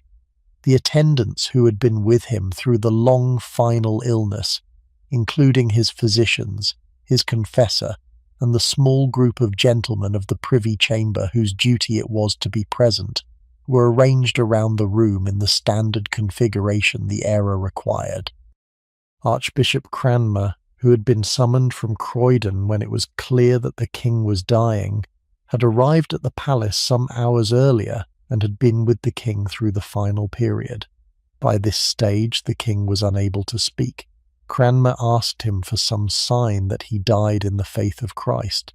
By the accounts, Henry took Cranmer's hand and pressed it, a small gesture of acknowledgement that was all his condition now allowed. The pressing of that hand was, in a sense, the last action of the king's life, and it was the simple gesture that ended the long career of public action that the reign had been. Some minutes later, by the accounts, the king stopped breathing. The physicians who confirmed the death by the standard methods of the era made the formal announcement to the attendants in the room. The body was prepared for the subsequent ceremonies that the death of a king required. The reign that had transformed England came to its end in the private way that all reigns end. He was buried at Windsor, beside Jane Seymour, in the tomb that he had instructed to be prepared. The tomb itself was never properly completed. The elaborate monument that Henry had planned, with figures and inscriptions and ornaments, was never finished, and the simple tombstone that now marks the grave is the work of subsequent generations who have tried, with varying success, to provide an appropriate marker for the king who lies beneath. He shares the vault, by the accidents of subsequent royal burial decisions, with Charles I, the king who would be executed by Parliament 102 years after Henry's death, in the great civil disorder that the political settlement Henry had constructed could not, in the end, prevent.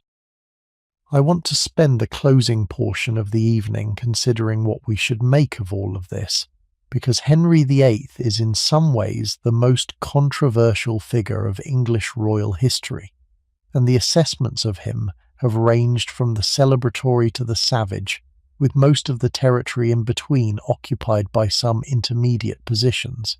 The case for Henry, when it has been made, has typically rested on the constitutional and political achievements of the reign. The break with Rome, whatever its origins in the matter of his marriage, did establish the principle of the sovereignty of the English crown over the English church, which would prove to be one of the foundations of the subsequent constitutional development of the country.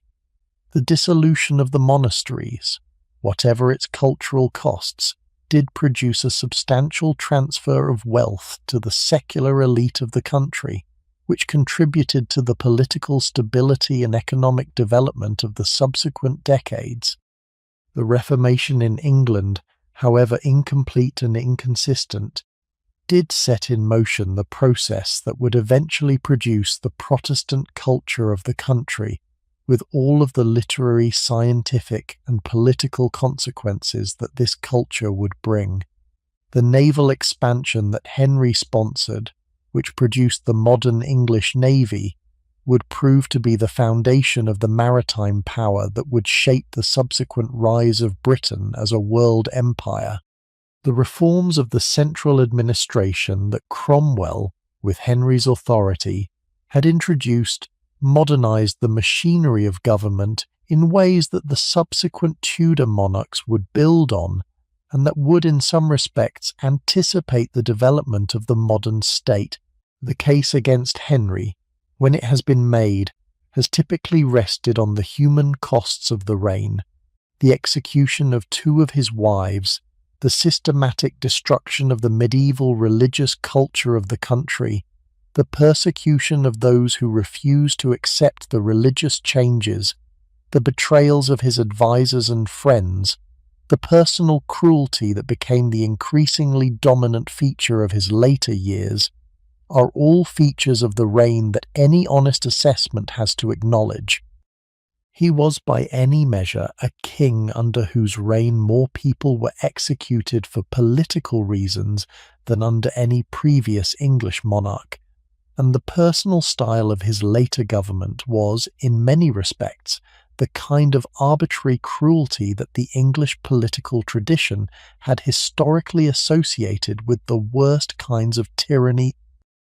I think the honest assessment, taking the whole reign into account, is that Henry was a man of genuine talents who used those talents in service of a project that mixed the legitimate purposes of a great prince with the personal vanities and the eventual cruelties of a man whose character could not bear the moral weight of what he was doing.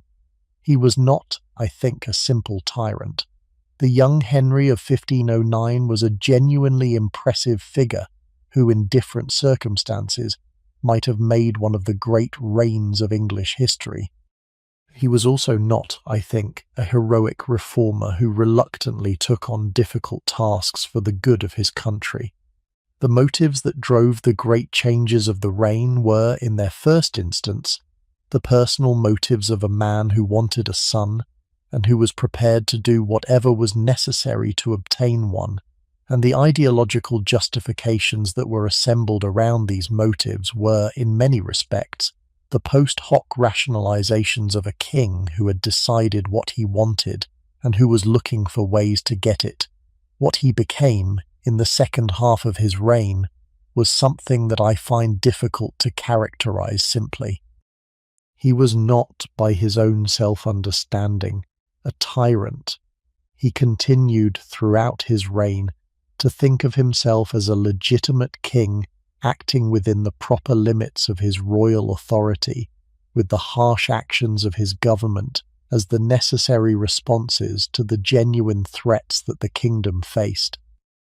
He was, however, by any external assessment, a king whose understanding of the proper limits of royal authority had expanded, over the course of his reign, to include actions that the English political tradition had historically considered improper, and the willingness to take those actions when he considered them necessary was the developed pattern of his late government. The most generous interpretation of him, which has been offered by some sympathetic biographers over the centuries, is that he was a great prince who was destroyed by the medical conditions that beset him in middle age, and that the man who emerged from the 1536 accident was a different man from the king who had reigned with such confidence in the early years. The interpretation has some force, given what we now understand about the effects of chronic pain and possible head injury on personality, and it does account for some of the discontinuities in the documentary record between the Henry of the early years and the Henry of the late years. The least generous interpretation, which has been offered by some critical historians, is that the qualities that produced the cruelties of the late years were always there, even in the brilliant young king of the early years, and that the development of the reign produced the gradual revelation of these qualities rather than their creation. The interpretation has some force, given the early indications of arrogance, temper, and the willingness to use his power harshly that the documentary record preserves from the early years. The reasonable view, in my judgment, is that both interpretations contain some truth. The qualities that produced the late cruelties were, in their potential form, present in the early king. The medical conditions of the middle years removed the restraints, both physical and psychological, that had kept those qualities in check. The result was the king of the late years, who was both a continuation of the man of the early years and a substantially worse version of him. The wives taken together are the human cost of the reign that the popular memory has, with reasonable justice, focused on. Catherine of Aragon was treated with a sustained cruelty that her dignity, real as it was, did not deserve. Anne Boleyn was destroyed by a fabricated case in a manner that has rarely been equalled in English history. Jane Seymour died in childbirth, in the way that women in her position frequently died, and the question of how she would have fared if she had survived is one that the historical record does not allow us to answer. Anne of Cleves, by her own intelligence and her husband's reasonable response, escaped from the marriage with her life and her fortune intact, and she spent the rest of her days in considerable comfort. Catherine Howard was destroyed by her own indiscretions and by the political circumstances of her position, in a manner that, while not as fabricated as Anne Boleyn's case, was still, in any modern view, grotesquely disproportionate to her actual offences. Catherine Parr, by her intelligence and her care, survived the marriage and outlived the king, although her own subsequent life would be cut short by her death in childbirth in 1548, just over a year after Henry's own death. The three children, who were Henry's most consequential personal legacy, would each in turn rule the country. Edward VI, the son of Jane Seymour, came to the throne at 9 and ruled, through a series of regents, for 6 years before dying of tuberculosis at 15. Mary I, the daughter of Catherine of Aragon, came to the throne at 37 and ruled for 5 years, during which she attempted to reverse the religious reforms of her father and her brother and to restore the Catholic Church in England, before dying of cancer in 1558. Elizabeth I, the daughter of Anne Boleyn, came to the throne at 25 and ruled for 45 years, during which she presided over one of the most successful periods of English history. The three of them, between them, occupied the throne for 56 years, and the trajectory of their reigns, in its complex and often painful working out, was the principal political consequence of their father's choices in the matter of his marriages. I want to leave you, as a kind of closing thought, with a particular image that I think captures something about the man at the heart of this story. In 1547, in the days before Henry died, Catherine Parr and the small circle of attendants who were caring for him in his final illness gathered around his bed in the small hours of the morning. The king had been declining for some weeks, and the moment of his death was by this point expected within hours. The attendant priests prepared to administer the last rites in the traditional Catholic form that, despite all the religious changes of the previous 15 years, the king had insisted on for his own death. Henry, who was conscious but unable to speak, made small gestures of acknowledgement as the ceremonies were performed. He held, in his right hand, the hand of one of his attendants. He looked, with whatever his eyes could still focus on, at the people in the room. He was, in the testimony of those who were present, calm and apparently at peace, in a way that the difficulties of his final years had not entirely allowed him to be. The man in the bed, at this moment, was the same man who had been the brilliant young king of 1509. He was the same man who had married Catherine of Aragon at the chapel of the Franciscan friars at Greenwich. He was the same man who had pursued Anne Boleyn through 7 years of obsession. He was the same man who had presided over the dissolution of the monasteries and the destruction of the medieval religious culture of his country. He was the same man who had executed 2 of his wives and uncounted numbers of his subjects. He was, in this final moment, all of these men compressed into a single dying figure, and the moment of his death was the small, ordinary moment in which all of these selves came to their end together. He died, by the testimony of the attendants, peacefully. The complications of his condition had done their slow work, and the body that had been Henry VIII, simply, at a particular moment in the early morning of the 28th of January 1547, stopped functioning. The reign that had transformed England came to its end in the secluded way that all reigns end, with the death of a particular man in a particular bed in a particular palace, attended by the small circle of people who had been with him at the end. That is the moment I want you to hold on to as we approach the end of this evening's story.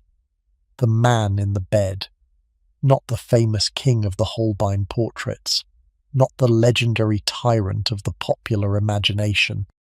The actual person, at the moment of his ending, who had lived the particular life that the accidents of his birth and his circumstances had given him, and who had used that life, for better and for worse, to make himself the figure that history has remembered.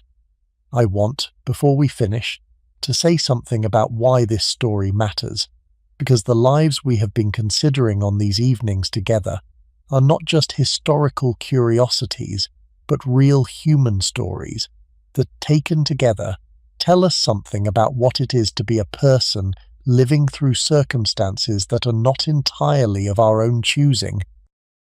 Henry VIII was, in the first instance, a man whose entire adult life was shaped by an accident, the death of his older brother Arthur in 1502, that he had not planned for and that he could not have anticipated.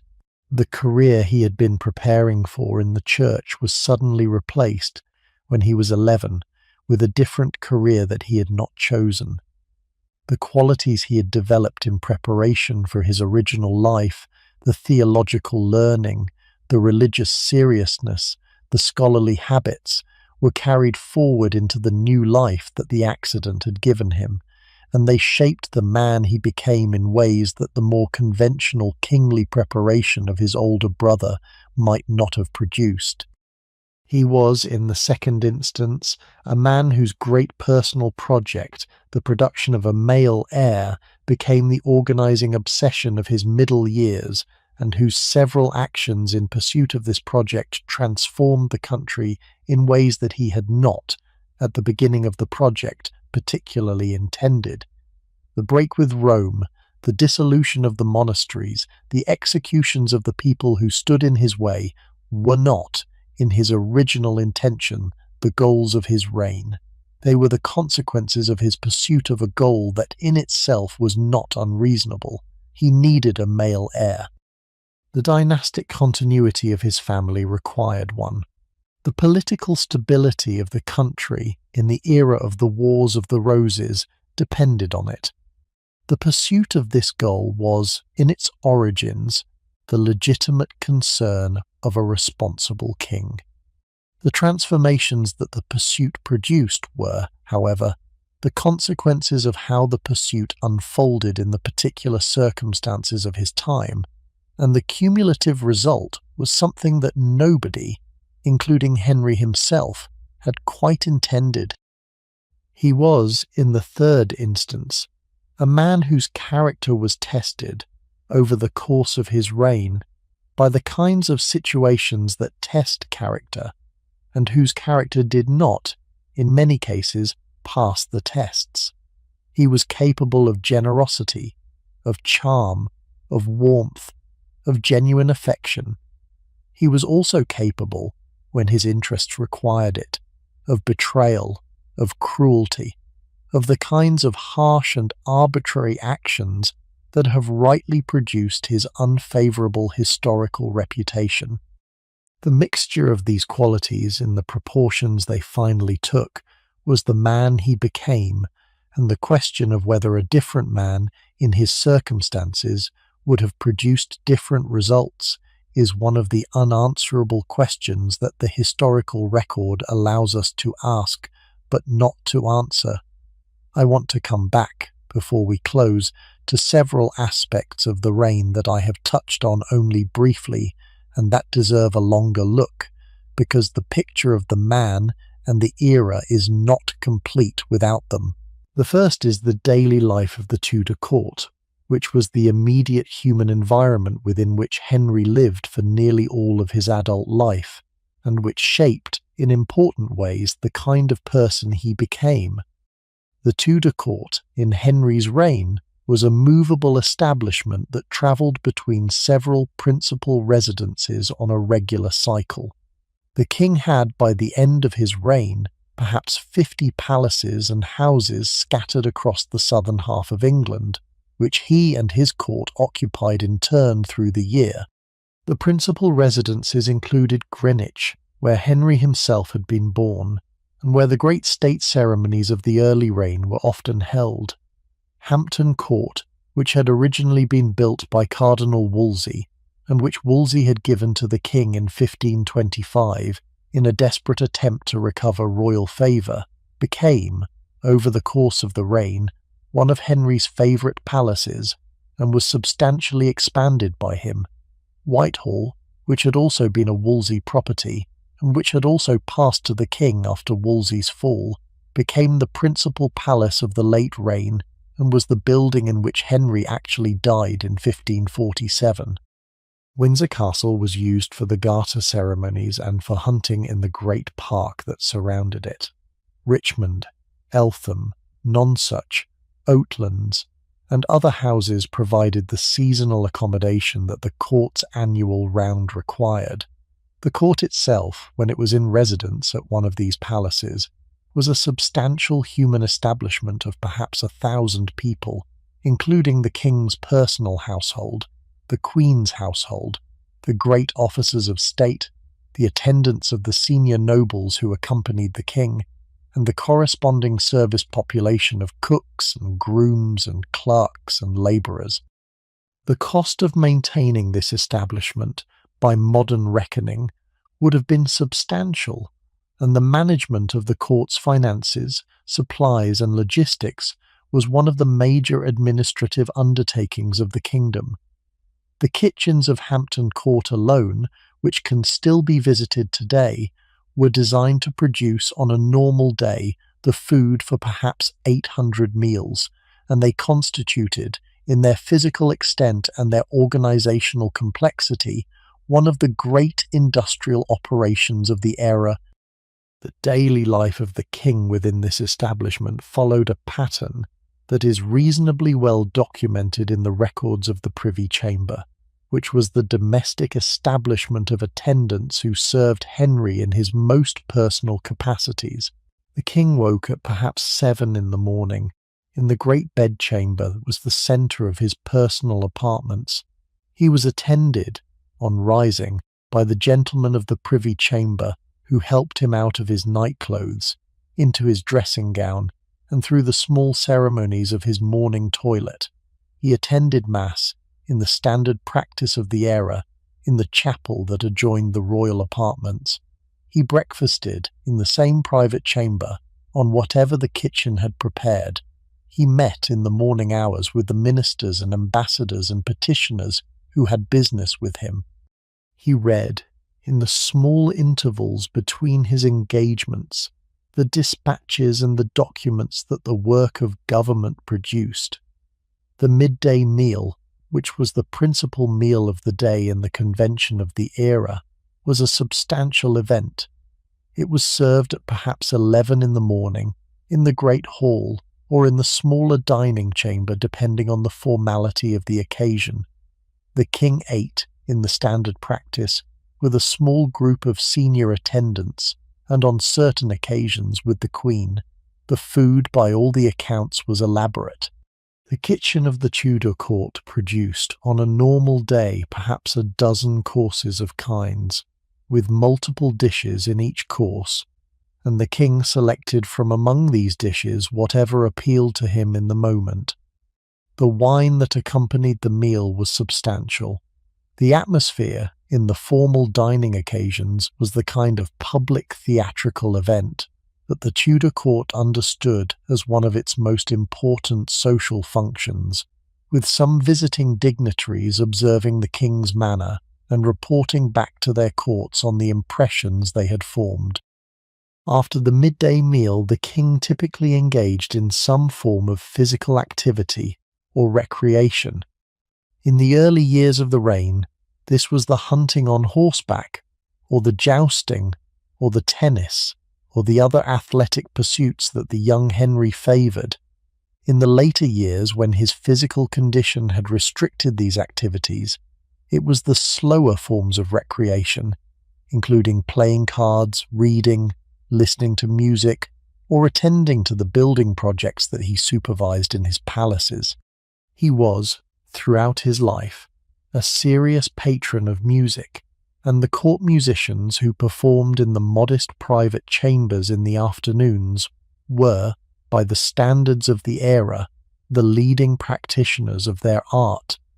The afternoon and evening were occupied by some political and social activities. The Privy Council, which was the senior advisory body of the kingdom, met regularly throughout the year, with the king attending as much or as little as his interest in the particular matters required.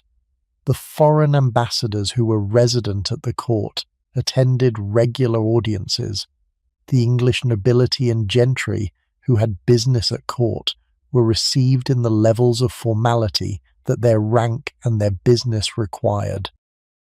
The evening meal, served at perhaps 6 in the afternoon by the standards of our day, or perhaps later as the era's dining habits gradually shifted later through the 16th century, was a less formal event than the midday meal, but still a substantial undertaking. After the meal, the king typically engaged in private entertainment with his closest attendants, including music, gambling, and the small social activities that the late evening allowed. He retired to bed at perhaps 10 or 11, attended by the gentlemen of the Privy Chamber in the reverse of the morning ceremonies. The whole pattern, taken as a daily round, gives us the image of a king whose life was in many ways lived in front of an audience. The privacy that we now consider essential to a normal life was not, for Henry, a routine experience. He was attended, at almost every waking moment, by some combination of his servants, his ministers, his attendants, and his courtiers. He slept in a bed that was attended through the night by gentlemen of the bedchamber who slept on pallets nearby. He used the chamber pot, when he needed it, in front of the attendants whose job it was to manage the small physical functions of his day. He was, in this respect, never quite alone, and the question of what kind of inner life he developed under these conditions is one that the documentary record cannot entirely answer, but that the small indications in the surviving sources suggest was more complex and more anxious than the public face of the reign would have suggested. The second aspect of the reign that I want to give a longer look to is the religious settlement that Henry left behind, because the question of what English religion actually became during his reign is more complex than the simple narrative of the break with Rome captures. The Church of England, by the time of Henry's death in 1547, was a peculiar kind of institution that did not fit neatly into either the Catholic or the Protestant categories that the Reformation had produced elsewhere in Europe. It had broken with the Pope. The king was the supreme head of the church. The monasteries had been dissolved. The English Bible, in the translation produced by the scholars under Cromwell's patronage, was now available in every parish church for the laity to read. The pilgrimages and shrines and devotional practices of medieval Catholicism had been suppressed. At the same time, however, the central theological doctrines of the Church remained essentially Catholic. The Mass continued to be celebrated, in Latin, with the traditional understanding of the real presence of Christ in the bread and wine. The clergy were celibate by law. The 7 sacraments of the medieval Church were retained. The traditional vestments, the traditional liturgical calendar, and the traditional hierarchy of bishops and priests were all maintained. The English Church under Henry was in many respects a Catholic church without the Pope, and the Protestant reforms that some of his ministers had wanted to introduce were, in the late years of the reign, actively resisted by the king himself. The instability of this position was the principal religious problem that Henry left to his successors.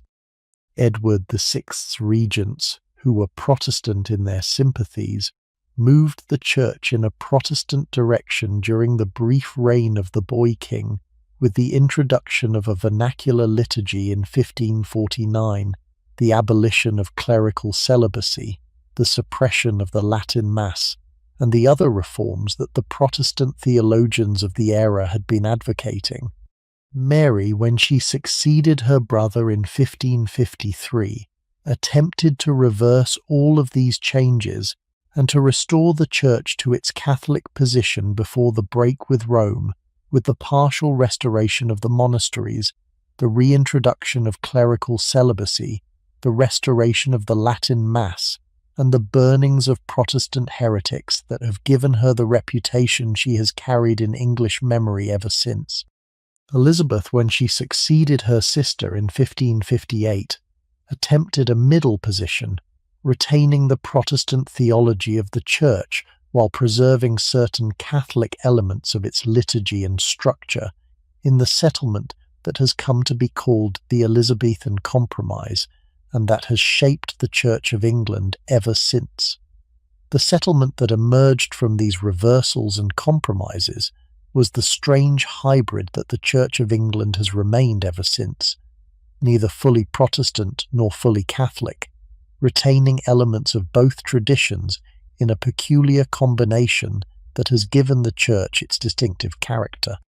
The whole arrangement was, in some real sense, the consequence of Henry's original instability on the religious question, and the Church that has endured for 5 centuries since his death is, in its peculiarities, the Church that he left behind, even though the specific form it took was the work of his successors rather than of him. The third aspect of the reign that I want to give a longer look to is the people other than the wives whose lives intersected with Henry's in significant ways, because the focus on the marriages tends to crowd out the other major figures of the reign, whose stories are, in their own ways, equally interesting.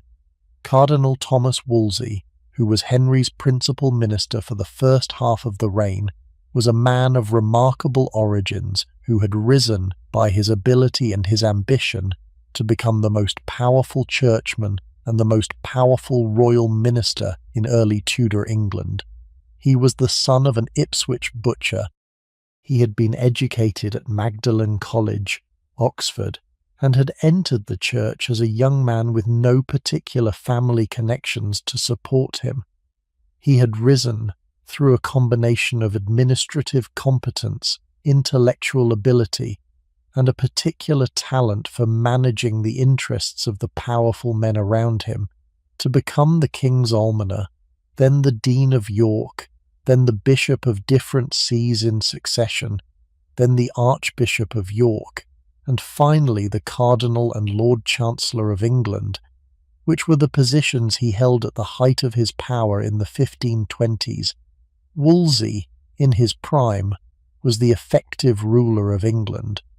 He managed the foreign policy, he managed the domestic administration, he managed the church, he built, at his own expense or with funds whose provenance he handled with deliberate vagueness, the great palace at Hampton Court, which was, until he gave it to Henry in 1525, the most magnificent private residence in England.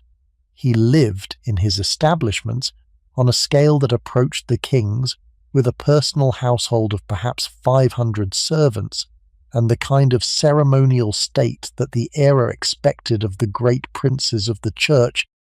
His fall, when it came in 1529, was the consequence of his failure to deliver the annulment of Henry's first marriage.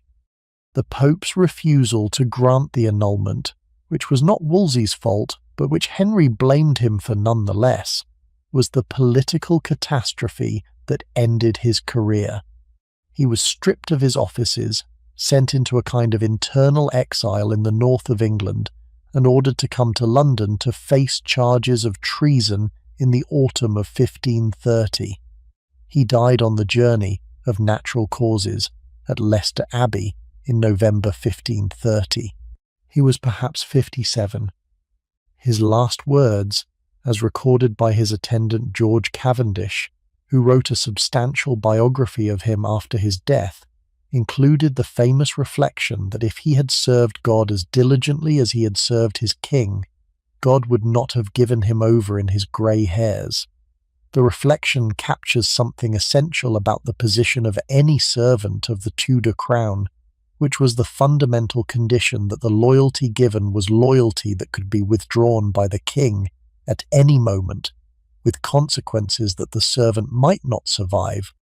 Thomas More, who succeeded Wolsey as Lord Chancellor in 1529, was a different kind of figure, a man of considerable scholarly distinction and personal religious commitment, who had served Henry as a friend and counsellor since the earliest years of the reign. More was the author of Utopia, the great Latin work of political imagination that he had published in 1516, and that has remained in its translations, one of the most influential works of European political thought. He was a serious humanist scholar, a friend of Erasmus and of the other figures of the international Renaissance, and a man whose religious commitment to the traditional Catholic faith was the central feature of his identity. More accepted the Lord Chancellorship reluctantly in 1529 after Wolsey's fall. He served in the position for 3 years, during which he attempted to support the king's policies on matters where he could in good conscience do so while resisting the king's policies on the religious questions that were now at the centre of the political agenda. The position became increasingly untenable as the break with Rome developed. More resigned the chancellorship in 1532. He retired to his house in Chelsea, where he hoped to live out the rest of his life in quiet scholarly retirement. The retirement was not allowed. The king's government, which required visible support from the senior figures of the kingdom, demanded that More take the oaths that the new political and religious settlement required. More refused to take the oath of supremacy, which acknowledged the king as supreme head of the church. He was arrested, imprisoned in the Tower, and tried for treason on the basis of evidence that included perjured testimony from one of the king's advisers. He was condemned and executed on the 6th of July 1535. He was 57. His last words, on the scaffold, included the famous declaration that he died the king's good servant, but God's first. He was buried in the chapel of St. Peter ad Vincula at the Tower, although his head was placed on London Bridge for the ceremonial public display that the era considered appropriate for traitors. More's execution was, in some respects, the most disturbing single political act of the reign before the executions of the wives. He had been Henry's friend for 25 years. He was, by every contemporary account, including Henry's own, a man of exceptional integrity and exceptional ability. He had served the king with consistent loyalty, except in the one matter on which his own conscience prevented him from going along with the new policy. The willingness of Henry to put him to death for this single point of conscience was a turning point in the development of the king's character and in the political atmosphere of the kingdom. After More, no one was safe. The willingness to execute even the most distinguished and most personally close of the king's servants for the failure to comply with the political requirements of the moment was the new principle of the late government, and the subsequent executions of the reign were the consequences of this principle. Thomas Cranmer, who became Archbishop of Canterbury in 1533, and who was the principal religious architect of the Reformation in England, was a different kind of figure from More. a more cautious and more politically pliable man whose theological views moved gradually in the Protestant direction over the course of his career. Cranmer's principal achievement, beyond the practical reforms that he supervised under Henry, was the production of the Book of Common Prayer in 1549, after Henry's death, which became the standard liturgical book of the Church of England, and which remains, in its subsequent revisions, one of the great prose works of the English language. Cranmer would, in his turn, be executed in 1556, under Mary, after recanting his reformist views under pressure, and then publicly recanting his recantation at his execution in one of the great moments of Reformation drama. The other figures of the reign, the great nobles and ministers and ambassadors and bishops, would each in their own way be shaped by the king they served. Some of them would die in their beds in old age, as Cromwell did not, but as some of his successors did. Some of them would die on the scaffold. Some of them would be exiled or imprisoned and emerge, in the reversals of the subsequent decades, into renewed political prominence. The cumulative human cost of the reign, on the people who served at its centre, was substantial, and the Tudor court of Henry's later years was a place where the rewards of high office were paid for, in many cases, with the kinds of personal risks that the modern reader can find difficult to imagine. The fourth aspect of the reign that I want to mention is the question of the historical sources themselves, because the way we know what we know about Henry VIII is itself one of the interesting features of the era. The reign of Henry VIII is one of the best documented periods of English medieval and early modern history. The state archives, which were systematically maintained under Cromwell's reorganisation of the central administration, preserve thousands of documents from the period, including the correspondence between the king and his ministers, the diplomatic dispatches of the foreign ambassadors at the English court, the financial and legal records of the government, and the private papers of many of the leading figures. The Public Record Office, which is now part of the National Archives at Kew, holds the bulk of these state documents, and the private archives held by the great families and by the universities and by the British Library hold many of the supplementary documents. The interpretive literature on the reign, which has been produced over the past 400 years, is enormous. The first major biography of Henry, by the scholar George Cavendish, who had been Wolsey's attendant and who wrote his life of his master in the 1550s, established the basic outlines of the early reign. Subsequent biographies, by some Protestant and Catholic writers of the 17th and 18th centuries, refined the picture in directions according to the religious and political interests of the writers. The great Victorian historians, including James Anthony Froude, who wrote a substantial 12-volume history of the period in the 1860s, established the basic narrative that subsequent scholarship has refined.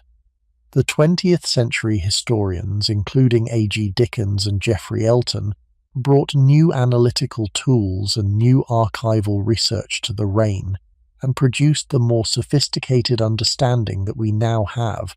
The recent generation of historians, including David Starkey, Diarmaid McCulloch, Eric Ives, John Guy, and others, have continued the process of refining and reinterpreting the reign, and the cumulative scholarly literature on Henry VIII is now one of the largest and most sophisticated bodies of historical writing on any single English monarch. The popular literature on the reign, in the biographies, novels, films, and television series of the past several centuries, has been almost equally extensive. The popular imagination of Henry VIII that the modern reader inherits is the product of a long process of dramatic interpretation and reinterpretation, in which some aspects of the reign have been emphasized or downplayed according to the interests of the moment. The Henry of the popular memory is, in many respects, the Henry of these dramatizations, and the relationship between this popular figure and the historical figure that the documentary record preserves is one of the interesting questions that any modern engagement with the reign has to address. I want to give one more substantial section to the question of what daily life at the stages of Henry's reign would actually have looked like, because the abstract patterns I have been describing are easier to absorb when they are anchored in the specific texture of a particular day. Imagine yourself for a moment in the great hall of Hampton Court Palace on a winter afternoon in December 1532. The court is in residence at Hampton for the Christmas season. The hall, which is a substantial chamber perhaps 100 feet long and 40 wide, with a great hammer-beam roof of carved oak that rises perhaps 60 feet above the floor, is decorated for the Christmas observances. The walls are hung with the great tapestries that the king has imported from Brussels, which depict the scenes from classical mythology and biblical history that the Renaissance taste favoured. The ceiling is decorated with painted stars and roses on a blue background. The great fireplaces at either end of the hall are burning with substantial fires. The tables, which are arranged in the standard formation with the high table at one end on a raised dais, and the long lower tables running down the length of the hall, are laid for the great Christmas feast that will be served in the evening. The king, at this moment, is in his privy chamber elsewhere in the palace, attending to the afternoon engagements that his routine requires. He has been hunting in the great park during the morning, with the hunt finishing at perhaps noon. He has bathed in one of the small bathing rooms that the palace contains. He has eaten his midday meal in his private dining chamber. He is now meeting with Thomas Cromwell and with two of the bishops to discuss the matters of state that the religious crisis is producing. Anne Boleyn, by this point, is the king's acknowledged future wife, although she is not yet his actual wife. The marriage will take place in secret in January, perhaps 6 weeks from this moment. She is in her own apartments in another part of the palace, attended by her ladies-in-waiting, working on the preparations for the Christmas entertainments that she will preside over in the absence of Catherine, who has been removed from the court, and who is now at the manor of the Moor in Hertfordshire. Catherine herself at this same moment is at the Moor, with her own substantially reduced household, conducting the small religious observances of the Christmas season that her position now allows. She is 46. She has been Henry's wife for 23 years, although the marriage will be formally annulled in 5 months. She is at this moment working on her embroidery, which has become one of her principal occupations in the long-enforced idleness of her current situation. She is reading the prayer book that her mother gave her at her departure from Spain 40 years earlier. She is writing, in the careful Latin of her education, a letter to her nephew the Emperor, in which she describes her current circumstances and asks for his continued advocacy on her behalf. The young Princess Mary, at this moment, is 16.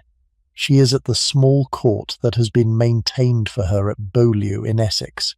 She has not seen her mother in more than a year. She has not seen her father in nearly 6 months. She is, at this moment, at her lessons with her tutors, working on the Latin translation that her education requires. She is, by all the contemporary accounts, an intellectually serious young woman who is suffering with the kind of dignified endurance that her mother has taught her, the difficulties that her situation has produced. The next several years will be the worst years of her life, as the political and personal pressures on her intensify and as her mother's situation deteriorates further. She will, at one point in the late 1530s, sign the document acknowledging her own illegitimacy under the kind of duress that the era's political pressures could produce. She will in due course find her way back into the political settlement of her father's reign, and will eventually, 2 decades from this moment in 1532, become queen herself. But at this moment in December 1532, she is a young woman in a difficult position, with limited prospects and substantial daily anxieties, who is doing what young women in her position have always done, which is to continue with her duties and to wait for the eventual resolution of her situation. The other figures of the court, in this same moment in December 1532, are conducting their own daily lives in the directions that the household requires. The kitchens are at full activity, with perhaps 50 cooks and kitchen staff working on the preparation of the great evening meal. The stables are being prepared for the entertainments of the next day, when the king will hunt again. The musicians of the Chapel Royal are rehearsing the music for the religious services of the season. The ambassadors of Spain and France and the Empire are writing their reports of the day's developments in the careful diplomatic prose that the era required. The petitioners and merchants and minor nobles who have come to court for their business are waiting in the antechambers and the public spaces for the audiences that the king's officers will eventually grant them. The whole apparatus is the human establishment that supports the king's daily life, in the form that this life has taken in the particular circumstances of December 1532. The arrangements are complex, expensive, and demanding of the time and energy of perhaps 1,000 people.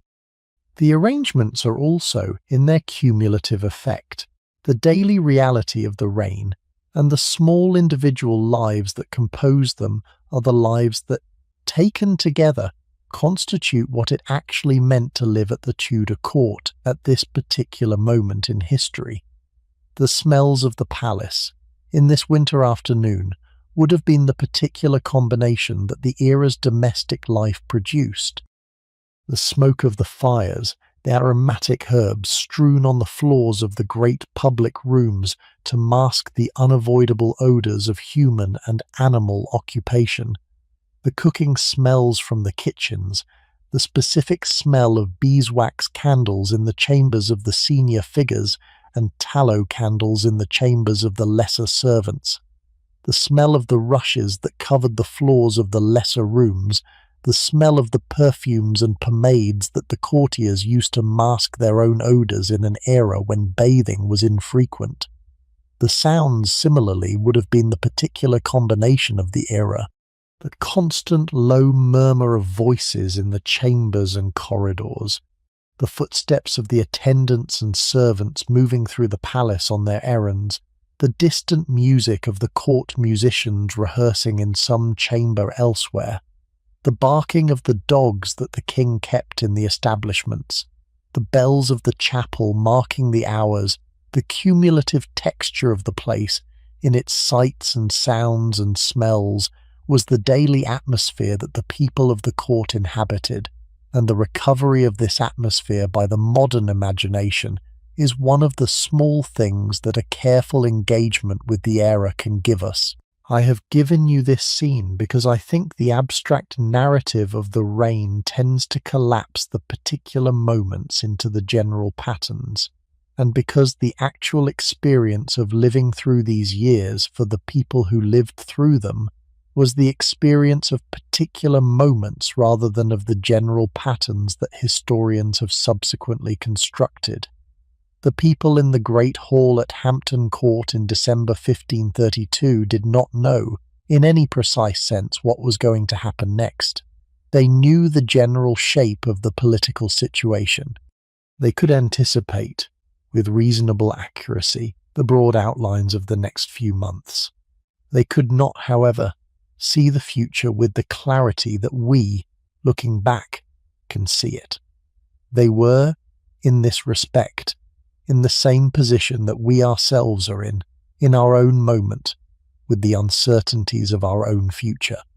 The clarity with which we can see the past is the clarity that hindsight provides.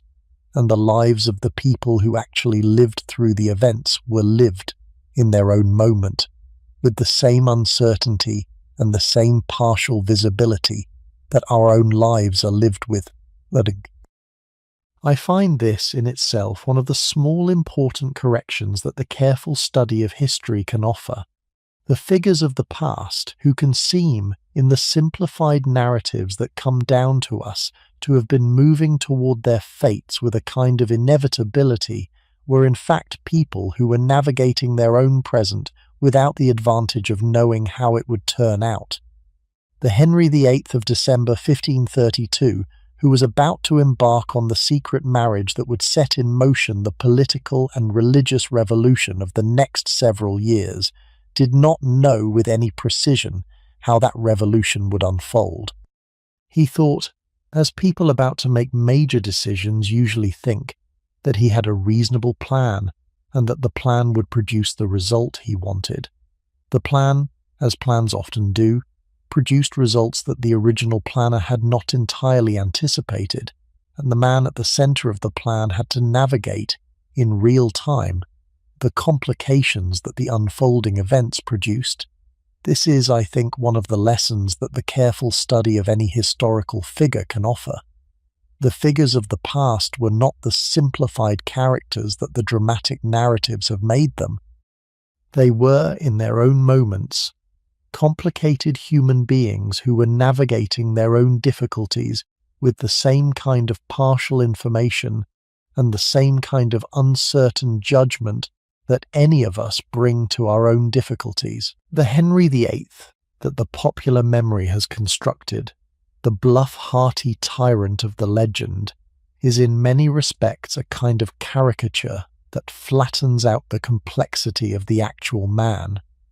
The actual Henry, as the documentary record allows us to know him, was a person of considerable ability and considerable difficulty, who lived a particular life that was, in its specific course, the result of the specific choices he made in the specific circumstances he encountered.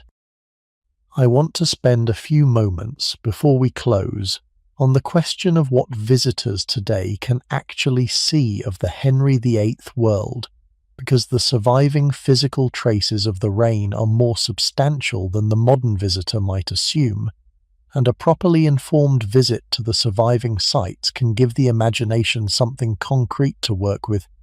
Hampton Court Palace, which is now a historic royal palace open to visitors, preserves more of the Henrician original than any other surviving building. The Great Hall, which I described in my imagined scene, still stands, with its hammer-beam roof and its wall of stained glass containing the king's some heraldic emblems.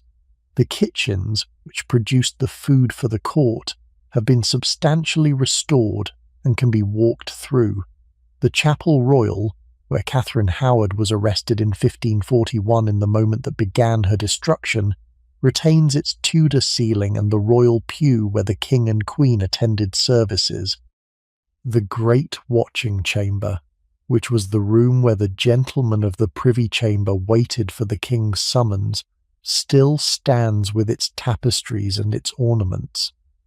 The courts and corridors of the original Tudor palace, which were significantly extended by Christopher Wren under William and Mary in the 17th century, can be distinguished from the later additions by the careful eye, and the visitor who knows what to look for can walk, in essence, the same paths that Henry himself walked in his daily routines.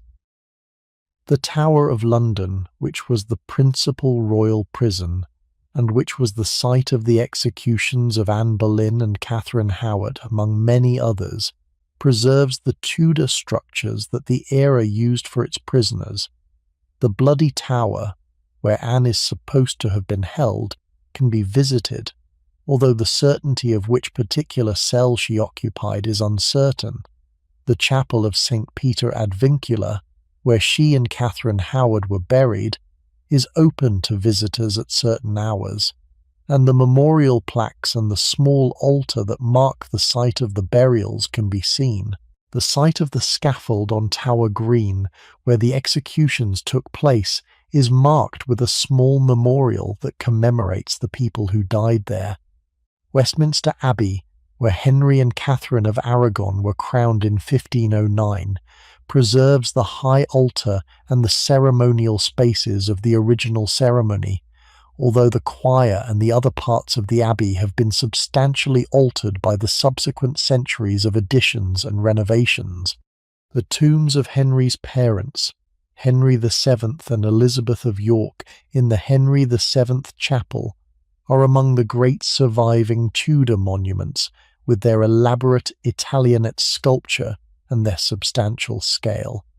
Henry's own tomb, however, is not at Westminster, but at Windsor, where he is buried with Jane Seymour in the vault below St. George's Chapel. The other Tudor buildings that have survived, in greater or lesser degrees of completeness, can be visited at locations across England. The remains of Greenwich Palace, where Henry himself was born and where the early ceremonies of the reign took place, are now substantially gone, with the site occupied by the Royal Naval College and the subsequent buildings that the post-Tudor centuries have produced, although the small Tudor crypt of the original chapel can still be visited under one of the modern buildings. The Queen's House at Greenwich, which was built by Inigo Jones for Anne of Denmark in the early 17th century, occupies part of the site of the original palace and gives the modern visitor some sense of where the original Tudor building stood. The Tudor buildings of Eltham Palace in southeast London, which was one of Henry's principal childhood residences, preserve the great hall of the medieval palace with its hammer-beam roof and its features, although the rest of the palace was rebuilt in the 1930s by the Courtauld family in an Art Deco style that gives the visitor an unusual but interesting combination of medieval and modern architecture. The Mary Rose, which was Henry's flagship, and which sank in the Solent in 1545 in the engagement with the French fleet, was raised from the seabed in 1982 and is now displayed in a substantial museum at Portsmouth. The ship, which is one of the great archaeological recoveries of the 20th century, gives the modern visitor a direct connection to the actual physical world of Henry's reign, with the timbers and the equipment and the personal possessions of the men who served on her preserved in remarkable detail. The bones of the men who died with her, several hundred of them, have been studied with modern forensic techniques, and the resulting research has produced one of the most detailed pictures we have of the lives of ordinary Tudor men, including their diet, their occupational injuries, their childhood diseases, and the features of their physical existence that the documentary record does not capture. The surviving portraits of Henry and the figures of his court, which are held in the National Portrait Gallery and in some private collections, give us the visual record of the people themselves. The Holbein portraits, in particular, are the principal source for our visual sense of the era, and the originals, when they can be seen in the museums where they are held, are works of considerable power. The Holbein portrait of Henry at Whitehall, which is the basis for the standard image of the king that the popular memory has retained, was actually destroyed in the fire of 1698, but copies of it survive in museums, and the original cartoon which Holbein used to lay out the painting is held at the National Portrait Gallery and can be examined by visitors.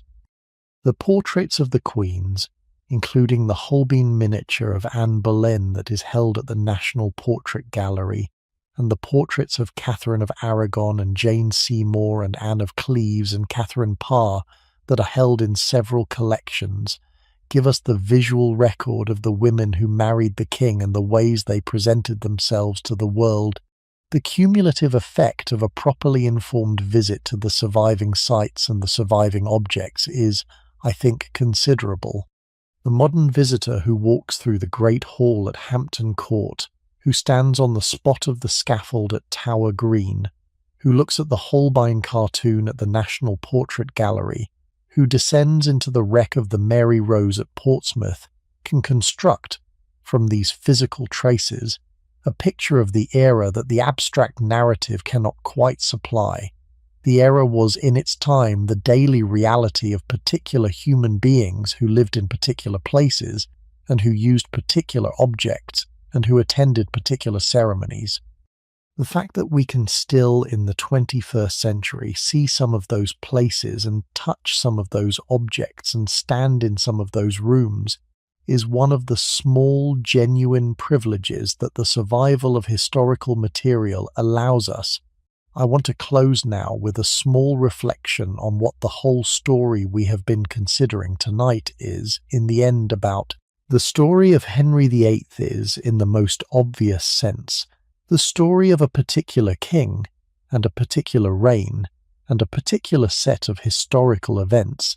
It is also, however, a story about something more general, which is the question of what happens when a person of considerable ability is given more power than any human being can really handle responsibly, and is then placed under the kinds of pressures that test character to its limits. Henry was, in the early years of his reign, a young man whose abilities seemed to promise one of the great reigns of English history.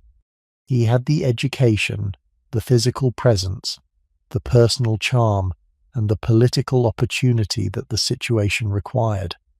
He inherited a kingdom that was, by the standards of the era, in reasonable condition, with adequate finances, no major foreign wars, and a settled domestic order. He had, at his disposal, the kind of advisers and ministers that any king could have hoped for. He had, in his marriage to Catherine of Aragon, a queen of considerable accomplishment who could have been the partner of a successful long reign. The conditions for greatness, in any reasonable assessment of his early circumstances, were as favourable as any English king had ever inherited. What he did with these conditions over the course of his reign was to produce a mixed result that included considerable genuine achievement and considerable genuine cruelty. The achievements, in their best light, included the establishment of the principle of national sovereignty over the Church, the reform of the central administration of the kingdom, the building of the modern English navy, and the production of 3 competent monarchs to succeed him. The cruelties, in their worst light, included the destruction of 2 of his wives, the systematic dismantling of the medieval religious culture of his country, the executions of many of his most loyal servants, and the development of a style of personal government that the English political tradition has rightly considered tyrannical.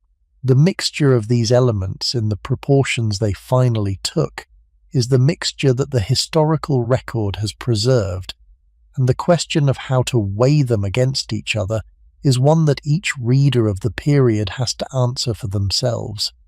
There is no single correct verdict on Henry VIII, and the writers who have attempted to render one have in most cases produced verdicts that say more about themselves than about him.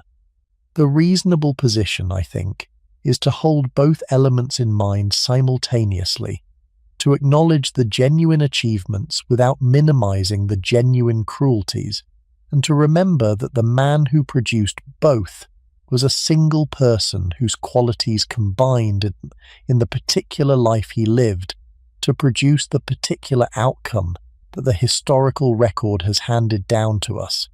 I want to give you, as the final thought of the evening, a particular moment that I think captures something essential about the man we have been considering. In 1538, 2 years after Anne Boleyn's death and 1 year after Jane Seymour's death, Henry was, by all the contemporary accounts, in a state of considerable personal isolation. He had killed 2 of his wives and lost a third. He had, in his pursuit of a male heir, transformed the religious and political structure of his kingdom in ways that he had not entirely anticipated. He had, by this point in his life, accumulated the kinds of personal losses that produce, in any reflective person, the kind of internal questioning that the day-to-day demands of a king's life rarely permit, The contemporary accounts give us for this period the small moments of personal vulnerability that the king sometimes allowed himself to show in front of the small circle of his closest attendants. He spoke, on certain occasions, about the losses he had experienced. He spoke about his missing of Jane in particular, whose death had affected him in a way that the other losses had not quite done. He spoke about his concerns for his son, who was then a year old, and whose health was the kind of constant worry that the king's experience with his other children had taught him not to take for granted. He spoke about his concerns for the kingdom, which was facing the kinds of internal religious tensions that the recent reforms had produced, and that the suppression of the pilgrimage of grace had not entirely resolved. These small moments of personal reflection, which are recorded in the dispatches of the ambassadors who heard about them, and in the private correspondence of the court figures who witnessed them, give us the picture of a man who, at this point in his life, was in some real sense carrying a substantial weight of personal experience. He was 47. He had been king for 29 years. He had, in those 29 years, experienced more political and personal upheaval than any English king of the earlier centuries. He was, in the private moments when he allowed himself to reflect on his life, the kind of man whom the modern reader can almost recognize with the complications and contradictions that any long human life produces. He was in this period also the man who would in the next decade marry 3 more wives, execute one of them, and continue the political and religious projects that had defined his reign. The reflective Henry of 1538 was the same Henry who would do all these later things, and the question of how those aspects of his character coexisted in one person is one the historical record allows us to ask, but not fully answer. I want you to imagine him then, in this secluded moment in 1538, in his apartments at one of his palaces, perhaps Whitehall, Hampton Court, or Greenwich. He is sitting in a chair by the fire in the evening, after the engagements of the day have ended. The gentlemen of the Privy Chamber are at their stations elsewhere in the apartments. The other people who normally surround him are in different rooms for the moment. He is, briefly, alone with his thoughts. The fire is burning, the candles are lit, the room is warm and quiet, and contains, for this small moment, only him. He is thinking of Catherine, who has been dead for 2 years and whom he had loved, in his early years, in a way that the later events of his life had not entirely erased from memory. He is also thinking of Anne, whose execution at his command had produced in him the kind of complicated feeling a modern psychologist would recognize as guilt or regret, though his error did not give him language to express it directly.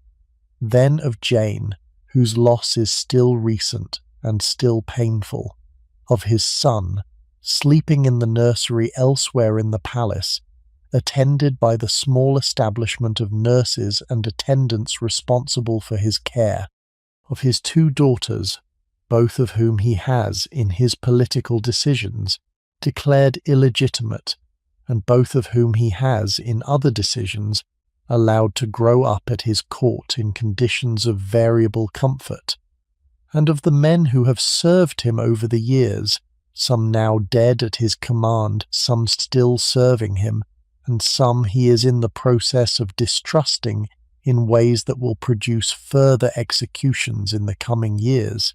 He is thinking in this domestic moment about the life he has lived.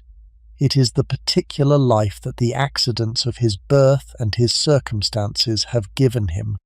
It includes the achievements he is proud of and the actions he is, in small private moments, less proud of. It is at this point in 1538, in a real sense, the life of a particular person sitting by the fire in the evening, considering what he has done and what he has yet to do. That is the man I want you to hold in your mind as we end this evening. Not the famous king of the portraits and the legends, the actual person in a small private moment of the evening, considering his own life. He was a king. He did what kings of his era did, in the way his own character produced. He was also a person who lived the life that was given to him. The other people of his era, who lived their own lives, did likewise in their own ways, in the positions the age had assigned to them. The historical record preserves what it preserves of all of them. Popular memory has produced the simplified versions of them that we now inherit. The actual people, however, were the ones who lived those lives, and the small recognition of that simple fact is, in the end, what the careful study of any historical figure can give us. Henry VIII lived. He died.